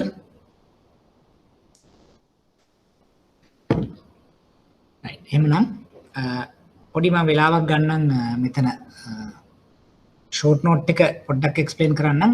ඒකෙදි මම දැන් මේ අපි දැනට සාකච්ඡා කරගෙන ගිය හැම දෙයක්ම ආවරණය වෙන විදිහට මම මෙතනදී ෂෝට් නෝට් එක හදලා තියෙනවා. දැන් ඔයගොල්ලන්ට එතකොට ආපහු අර මගේ සප්ලිමෙන්ටරි මැටීරියල්ස් බලන්න නැතුව මේ ටික ඔක්කොම කියවගෙන ගියත් ඒ ටික ප්‍රමාණවත්. මම මෙතන පරිච්ඡේද 4 1 2 3 කියන විදිහට පරිච්ඡේද වලට කඩලා මේක දාලා තියෙනවා. එතකොට හැම දෙයක්ම මෙතනදී කව වෙන නිසා මම හිතන්නේ එච්චර ලොකු ආබාධයක් වෙන්නේ නැහැ. මේක කියවගත්තට පස්සේ ඔක්කොම නෝට් එකම හරි. දෙවෙනි පරිච්ඡේද ණයගීමේ ක්‍රියාවලිය විදිහටත් ඒක ඒ විදිහටම යනවා. එතකොට තුන්වෙනි පරිච්ඡේදය තමයි අපේ මේ එන්න මේ හරියට එක පටන් ගන්නවා. මෙතනදී ඔව්. තුන් ණය ප්‍රතිපත්ති පාලනය කියන එක. ඒකෙත් අර මම කෙටි සටහන් එතකොට මේ ඔයගලන්ට මම කිව්වේ පාඩම් කරන්න ඕනේවා ඔක්කොම ටික මෙතනදී තියෙනවා. හරි. මේ ණය පරිපාලන ප්‍රධාන කාර්යයන් මේවා තමයි විභාග වලට ඇවිල්ලා තිබ්බේ. ඒව ටික ඔක්කොම. එතකොට දැන් මෙතනදී අර මම කෝ අවදානම් කළමනාකරණය ගත්තොත් මොනවද අවදානම් කියන එක එදා මම කියලා මම කට වචනෙන් ඔයගලන්ට කිව්වහම ඒ එකක් විස්තර කරන්න ඒව ඔක්කොම මෙතනදී තියෙනවා. ඊළඟට මෙතනදී අර මම කිව්ව අවදානම් කළමනාකරණය ණය ව්‍යුත්පන්න කියන්නේ මොකද්ද? එතකොට මෙතනදී තවත් අර ණය සීමාවන් පිළිබඳ විස්තර ඊළඟ මේ අපි හදපු ගණන් ටික රයිට් ඒ ඔක්කොම ටේබල්ස් ටික රයිට් ඒ ඔක්කොම තියෙනවා. මෙන්න මේ එක තැනකදී මේ හානිකරණය පිළිබඳ ඒව ටික මෙන්න මෙතනදී විතරක් මෙන්න මේ පිටුවට පොඩ්ඩක් ගියොත් 15 වෙනි පිටුවේදී සමත මණ්ඩලයට ගියාම රුපියල් 25000 නොඉක්මන ණය සඳහා නෙවෙයි රුපියල් ලක්ෂ 5 කියලා මෙතන හදා ගන්න ඕනේ. ඒ කියන්නේ සමත මණ්ඩලයේදී රුපියල් ලක්ෂ 5 නොඉක්මන ණය සඳහා අධිකරණයක නඩු පැවරීමට ප්‍රථම මොකද මේක 1,50,000 සහ ලක්ෂ 2.5 දැන් ලක්ෂ 5 දක්වා වැඩි වුණා. ඇත්තට මෙතන 2,50,000 කියලා ටයිප් කරන්න කියලා 25 වෙලා තිබෙනවා. නමුත් ඒක දැන් ඩබල් කරලා තියෙනවා. ලක්ෂ 5 දක්වා අපිට සමත මණ්ඩලයේ දක්වා ගිහිල්ලා අපිට ණයක් අය කර ගැනීම සඳහා තියෙන නිරෝධ කරගැනීමේ ක්‍රියාදාමයක් තියෙනවා. ඒතර අනිත් ඒවාදී ගැටලුවක් නැහැ. බාසල් එක ගැනත් මම මෙතන කෙටියෙන් සඳහන් කරලා තියෙනවා. මේ මම අර සමහරවිට අපි කතා කරගත්ත ටික මෙතනදී මේ තියෙන පිලස් 3 ගැන සාකච්ඡා කරා. එතකොට අවදානම් කරන්නේ ගණනය කිරීමේ ක්‍රමවේද තුනත් මෙතනදී කෙටියෙන් සාකච්ඡා කරා. right. එතකොට ඒ තවත් මේ ඔය සම්මත ප්‍රවේශය ගත්තොත් ඒ සඳහා අපිට මේ බාසල් එකේ තියෙන තව විස්තර මම මෙතන ඉන්ක්ලූඩ් කරලා තියෙනවා. ඒක නිකන් කියව ගන්න. මොකද ඒවා විභාගයට ඇවිල්ලා නැහැ. නමුත් මම මෙතනදී ඒ ටිකත් සඳහන් කරා. මොකද හදිසියෙ හරි මොනවා හරි තැනකදී ආවොත් ඒ ටික පොඩ්ඩක් ඔයගලන්ට දැනුම් ගත යුතු නිසා. ඒතර ඒක තමයි මූලික වශයෙන්ම මට මේ අපේ ෂෝට් නෝට් එක හැටියට මම ඔයගලන්ට දුන්නේ. ඒතර මේක කියවලා තේරුම් ගන්න. මොකද සමහරවිට අපි මුලදීම ආපු නැතේත් අපිත් එක්ක ඉන්න නිසා එතකොට ඒක ඔයගලන්ට උපකාරයක් වෙයි කියලා මම විශ්වාස කරනවා. ඊළඟට දැන් අපිට කරන්න පුළුවන් දෙයක් තමයි පහුගිය ප්‍රශ්න පත්‍ර අපි තෝරාගත්ත ප්‍රමාණයකට අපි සාකච්ඡා කරන්න. මම ඒක කරන්නත් කලින් මම ඔයගොල්ලන්ට මෙතන තව ෂෙයා කරලා ඇති මෙන්න මෙහෙම ડોකියුමන්ට් එකක්. ඒක තමයි ක්‍රෙඩිට් මැනේජ්මන්ට් එක නැත්නම් ණය කළමනාකරණය සම්මරි එකක් හැටියට අපි කරලා තියෙනවා. මේකෙත් මම කෙටියෙන් පොඩ්ඩක් පැහැදිලි කරගෙන වගේ යන්නම්. හරි? මොකද මම තියෙන මොකද මේකේ ඇත්තටම කරන්නේ මේ අපේ ඉගෙනගත්ත ටිකම මෙතන කොටස් ඒ හතරට දාලා මම මේ ඇවිල්ලා තියෙන්නේ අරකේ තවත් සමරි එකක් වගේ. කියන්නේ විභාගයට කලින් දවසේ බලා ගන්න පුළුවන් එකක් තමයි මේක. ඒතකොට දැන් ඕගොල්ලන්ට දැන් මුලින්ම මම කිව්වා අපේ ප්‍රසන්ටේෂන් එක තියෙනවා. ඊළඟට ඒකට සඳහා කියවීම මැටීරියල් එක තියෙනවා. ඊට පස්සේ මම ෂෝට් නෝට් එකක් ඔයගොල්ලන්ට දුන්නා. ඊළඟට මේ ස්ලයිඩ් සමරි එකක් තියෙනවා. ඒතකොට මෙතන මම හිතන්නේ ස්ලයිඩ්ස් 15ක් 16ක් වගේ මම හිතන්නේ එච්චරත් නැද්ද දන්නේ. ඊට පස්සේ අපි පාස්පෝර්ට්ස් ඔය පහෙන් තමයි මම බලාපොරොත්තු වෙන්නේ මේක ආවරණය කරන්න. දැන් මේක මම ඉක්මනටම නිකන් කියවගෙන යන්නම්. දැන් මේකෙදි මේ මොඩල්ස් ටික දැන් මේවා ටික ඕගොල්ලෝ හැම දෙයක්ම දැනගෙන තියෙනවා. දැන් විභාගෙ හෙට කියලා අද බලා ගන්න පුළුවන් දෙයක් තමයි මේක. එතකොට අපි දන්නවා මෙන්න මේ මොඩල් එක මෙන්න මේකේ මම දන්නේ නැත්තේ මොකද්ද? එහෙම නැත්නම් මෙතන දන්නේ නැත්නම් ෂෝට් නෝට් එකෙන් මේක කවර් කරගන්නේ කොහොමද?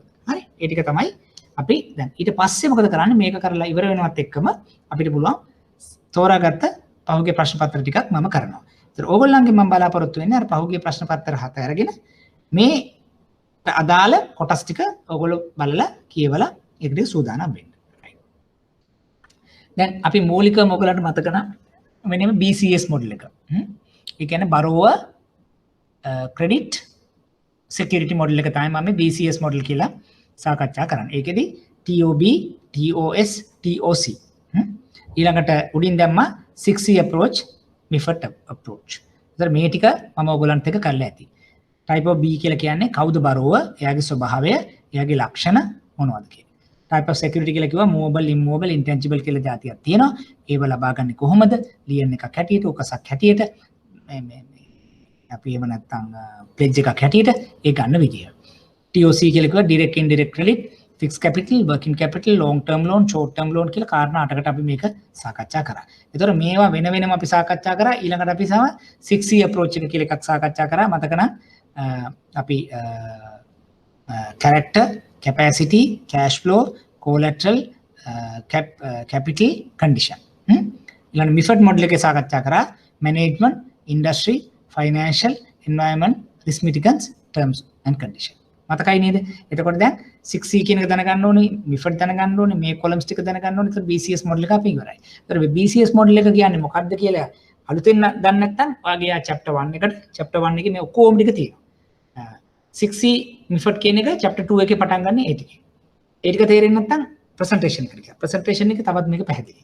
එච්චර ආපස්සට යනකොට හොඳටම ඇති ඒ ටික අපි දැනගන්න. ඊළඟට විවිධ ණය අයදුම් කරුවන්. දැන් අර BCS model එකේ පළවෙනි එක මේ. දැන් මේ කවුද මේ? එක එක්කෙනා ගැන මේ ටික තියෙනවා. ඒතොර අපිට දලව දැන් මේ කොහෙවත් අපෙන් අහලා නැහැ ණය පුද්ගලික ණය අයදුම් කරුවා කියනවා විස්තර කරන්න කියලා. නමුත් අපි මේක දැනගත්තාම හොඳයි අපිට එදිනදා ණය අයදුම් කරුවන් කවුද කියලා. ඊළඟට තමයි මේ TOC type of credit. credit types ටික. මෙතෙන් මම කිව්වා direct indirect කියලා කැඩෙනවා.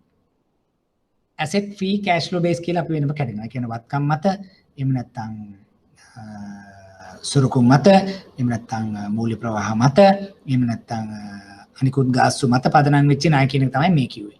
long term short term කාලය අනුව අපි ණය කොටස් වලට බෙදුවා.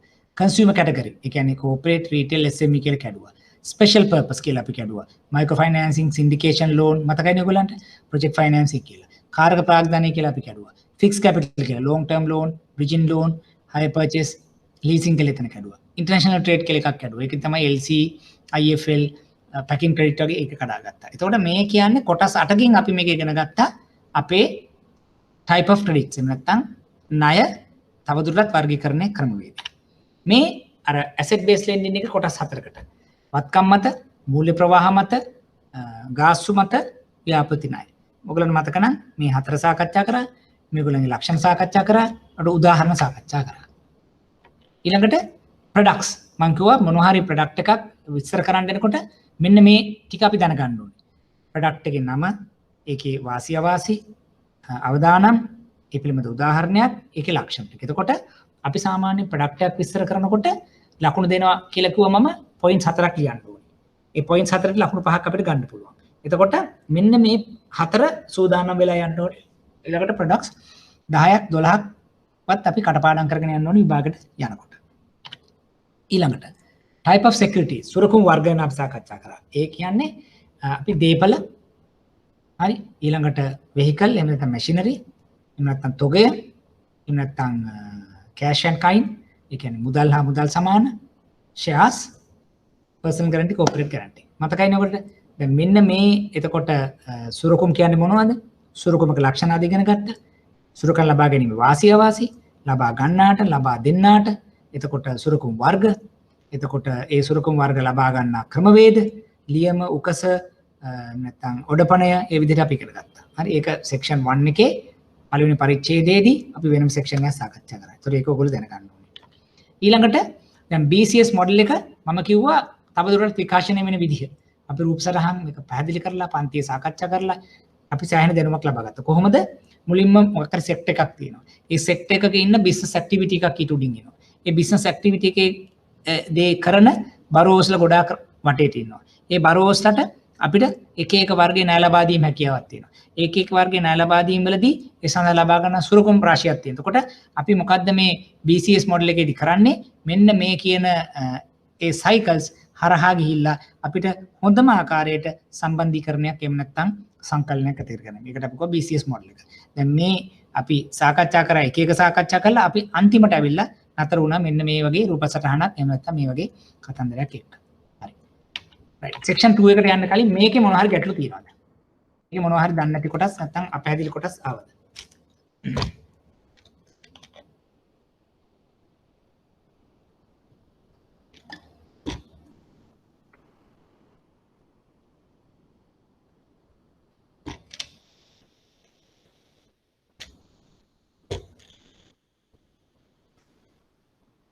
all good පැහැදිලිද?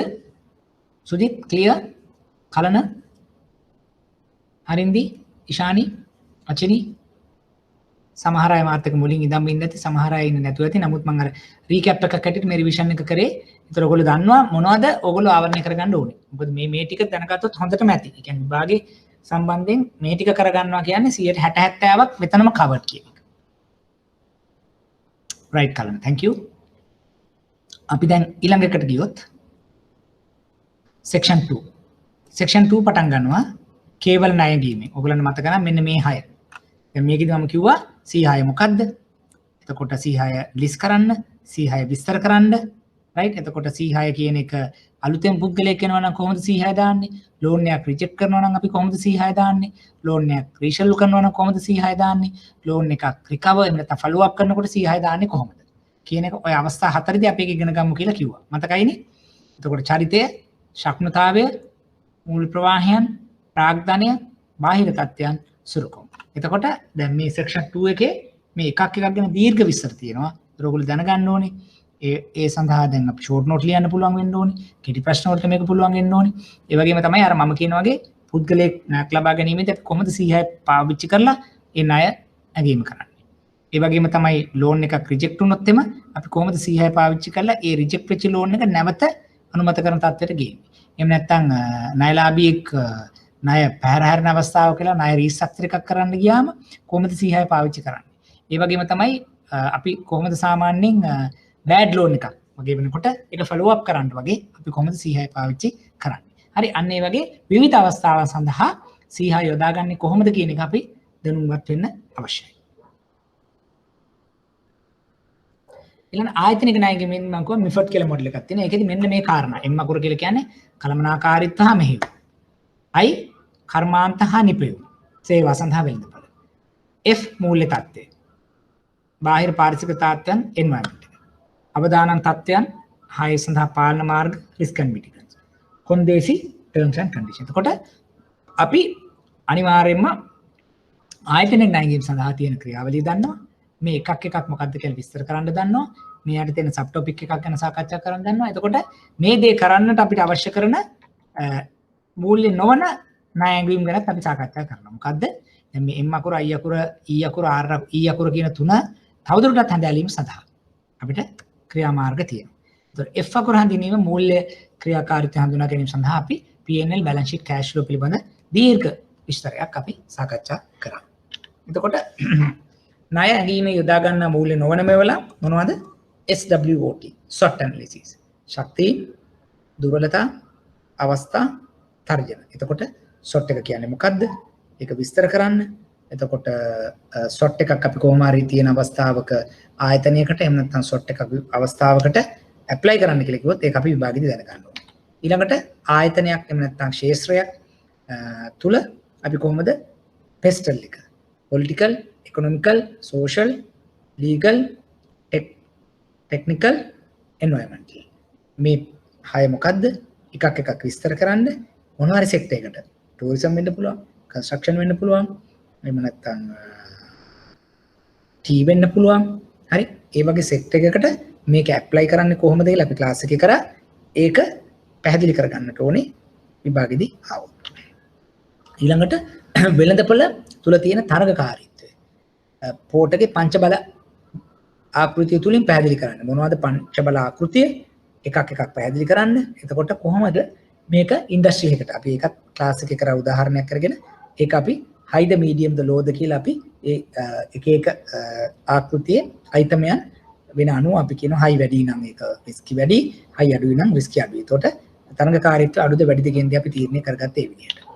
ඊළඟට ඔය අකුරු එහෙම නැත්නම් ඔය කියන මූල්‍ය නොවන උපකරණ වලින් අපි සාකච්ඡා කරා M අකුර මැනේජ්මන්ට් එක, ඒ වගේම ඉන්ඩස්ට්‍රි මාකට් එක, ඒ වගේම පරිසරය. ඒ වගේ ඔය තුන සාකච්ඡා කරලා එනකොට අපිට මූල්‍ය පිළිබඳ සාකච්ඡා කරන්න තමයි මූල්‍ය අනුපාතයන් අපිට එන්න පටන් ගත්තේ. මෙන්න මේ වගේ මූල්‍ය අනුපාතයන් 6ක් ගැන අපි සාකච්ඡා කරා.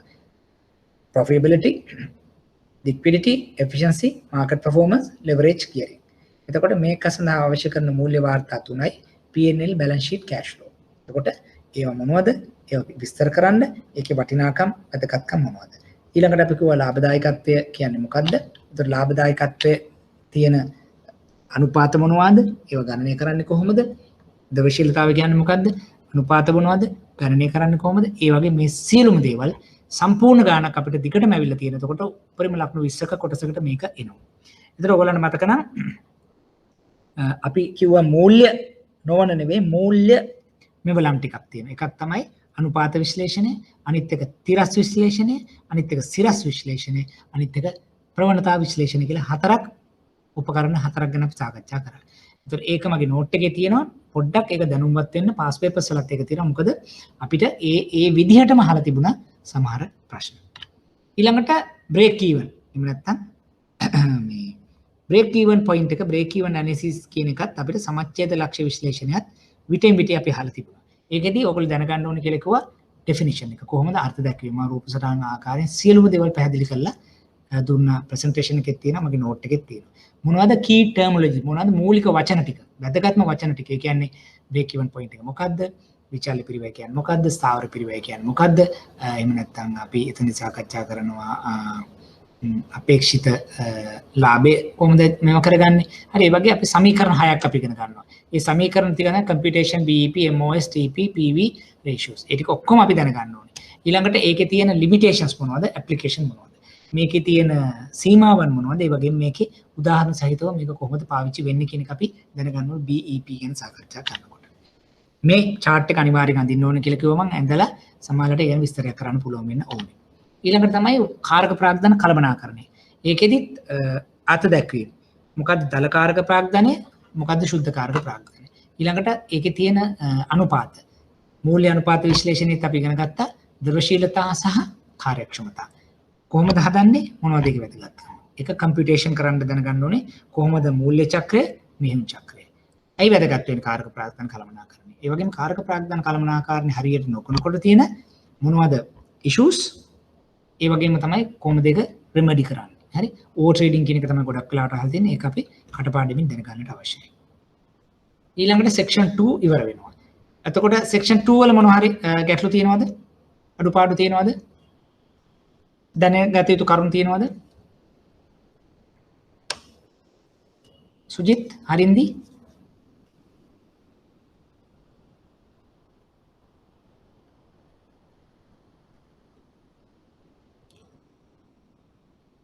right. section 3 වලදී මතකයි ඔයගොල්ලෝ ණය ලබා දීමේ ක්‍රියාවලිය. දැන් මේ එකක් මේ අපි මේ ඕඩර් එක මේක දැනගන්න ඕනේ. එතන සාමාන්‍යයෙන් මේක වෙන්නේ කොහොමද කියලා දැනගත්තාම අපිට මුගක් වෙලාවට මේ ප්‍රශ්නෙක් අපිට සාකච්ඡා කරන්නට පුළුවන්. ඒ වගේම තමයි මේ ණය පරිපාලනය. ඔයගොල්ලන්ට මතකයි අනුකූලතා පාලන, අධීක්ෂණ විශ්ලේෂණ, තොරතුරු වාර්තා කියලා කොටස් තුනකට මේක කඩනවා. දැන් ණය පරිපාලනය කියලා අපි මෙතනදී මූලික කොටස් හැටියට මෙන්න මේ කොටස් සාකච්ඡා කරනවා. ඒකෙදි මම කිව්වා මෙන්න මේක අතර මෙතනක මම හිතන්නේ දාලා නැහැ. නමුත් මගේ ෂෝට් නෝට් එකේ තියෙනවා.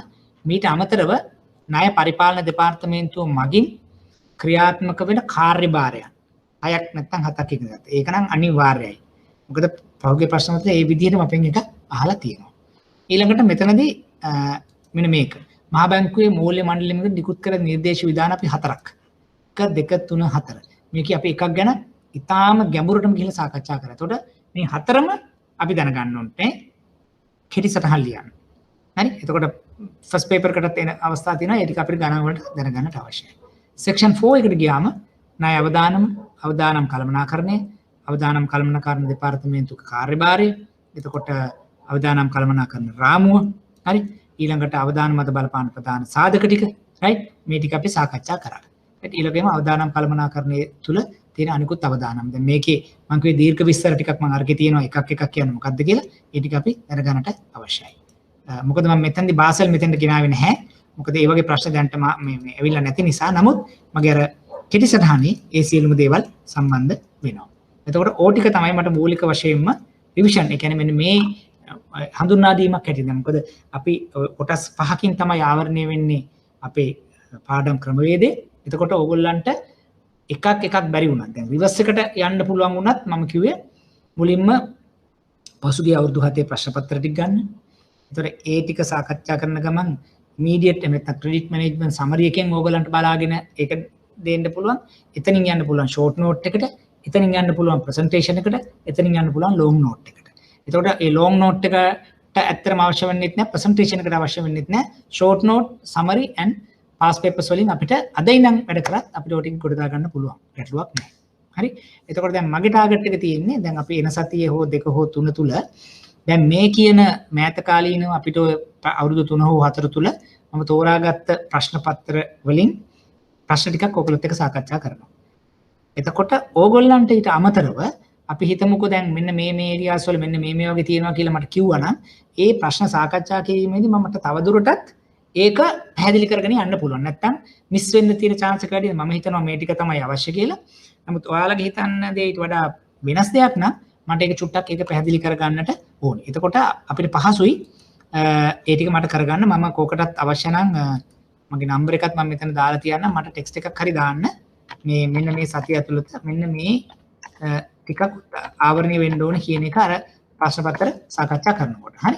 මොකද මම ගොඩක් වෙලාවට මේ හැමදේම ආවරණය වෙන විදිහට ප්‍රශ්න තෝරාගෙන තියෙනවා. නමුත් මට ඒ ප්‍රශ්නයක් තුලදී ඔයගොල්ලන්ට හිතුනොත් මෙන්න මේ කොටස් අවශ්‍යයි කියලා මට චුට්ටක් ටෙක්ස්ට් කරලා තියන්න. ඒතර අපිට මිතුරු සතිය හෝ 2 තුල මට ප්‍රශ්න තෝරාගෙන ඒක කරන්නට පුළුවන්. රයිට්. දැන් ඔයගොල්ලන්ගේ මොනවා හරි ප්‍රශ්න තියෙනවද යෝජනා නැත්නම් තවදුරටත් අපි කළ යුත්තේ මොකක්ද කියන එක පොඩ්ඩක් පැහැදිලි කරන්න පුළුවන් නම් හොඳයි.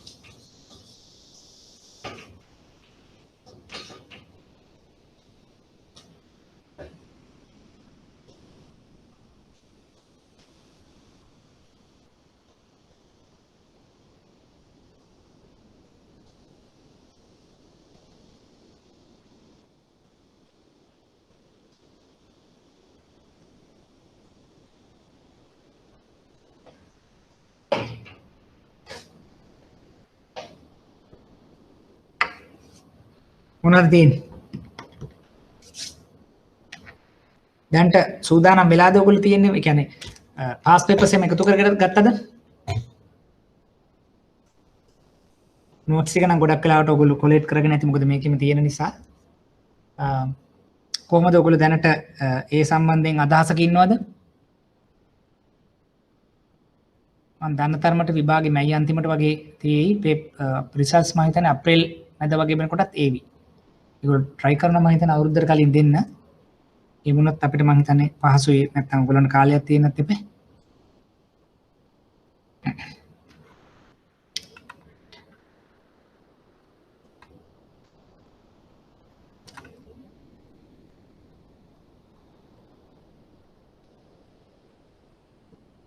මොකොත් ගැටලු එහෙම නැත්නම් විශේෂ දේවල් සාමාන්‍යයෙන් තියෙනවද ඉදිරියට සාකච්ඡා කරන්න? ඔයගොල්ලන්ගේ දැන් මූලිකවම මම හිතන්නේ මුලින් ඉඳන් හිටපු නැති කීප දෙනෙක් ඉන්නවා. මට එහෙම වුණොත් චුට්ටක් ඒක සඳහන් කරන්න. එතකොට ඒ ටිකට මට පොඩි එෆර්ට් එකක් වැඩිපුර දාන්නට පුළුවන්. දැන් උදාහරණයක් අපි හිතමුකෝ දැන් SWOT analysis එකක් වගේ කරනකොට හිටියේ නැත්නම් මට චුට්ටක් තියරි එකක් මෙන්ෂන් කරගෙනම යන්න පුළුවන්. දැන් මෙතන තියරි තියෙනවා. නමුත් ඒ වගේ පොඩි ඔයගොල්ලන්ගේ දැනුවත් කිරීමේ මොනවා හරි එහෙම නැත්නම් ගැටලුවක් තියෙනවා නම් මට කියලා එවන්න. නැත්නම් අපිට මොකද සීමා සහිත කාලයක් තියෙන සතියක් හරි දෙකක් හරි වගේ ඇතුළත මම හිතන්නේ අපිට අප්‍රේල් පළවෙනි සතියෙන් වගේ විතර වෙනකොට ඉවර වෙන්නත් පුළුවන්. මොකද අවුරුද්දකට කලින් කොහොමද ඉවර කරයි ක්ලාසස්. නමුත් එතනින් එහාට ගැටලුවක් නෑ. ඕන වෙලාවක ඔයගොල්ලන්ට මේ ප්‍රශ්න සාකච්ඡා කරනකොට මොන හරි ගැටලුවක් තිබ්බොත් මට කියන්න. ඒක කරන්න පුළුවන්. මම හිතන්නේ මගේ පැත්තෙන් අදට කරන්න ඕන ටික මෙච්චරයි කියලා වගේ හිතෙනවා. මම අලුතෙන් තමයි next week එකේ මොන හරි පටන් ගමු කියලා හිතෙන්නේ.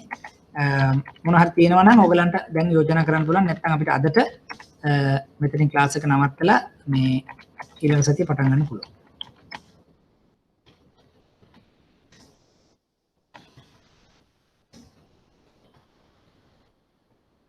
ක්ලියර්ද?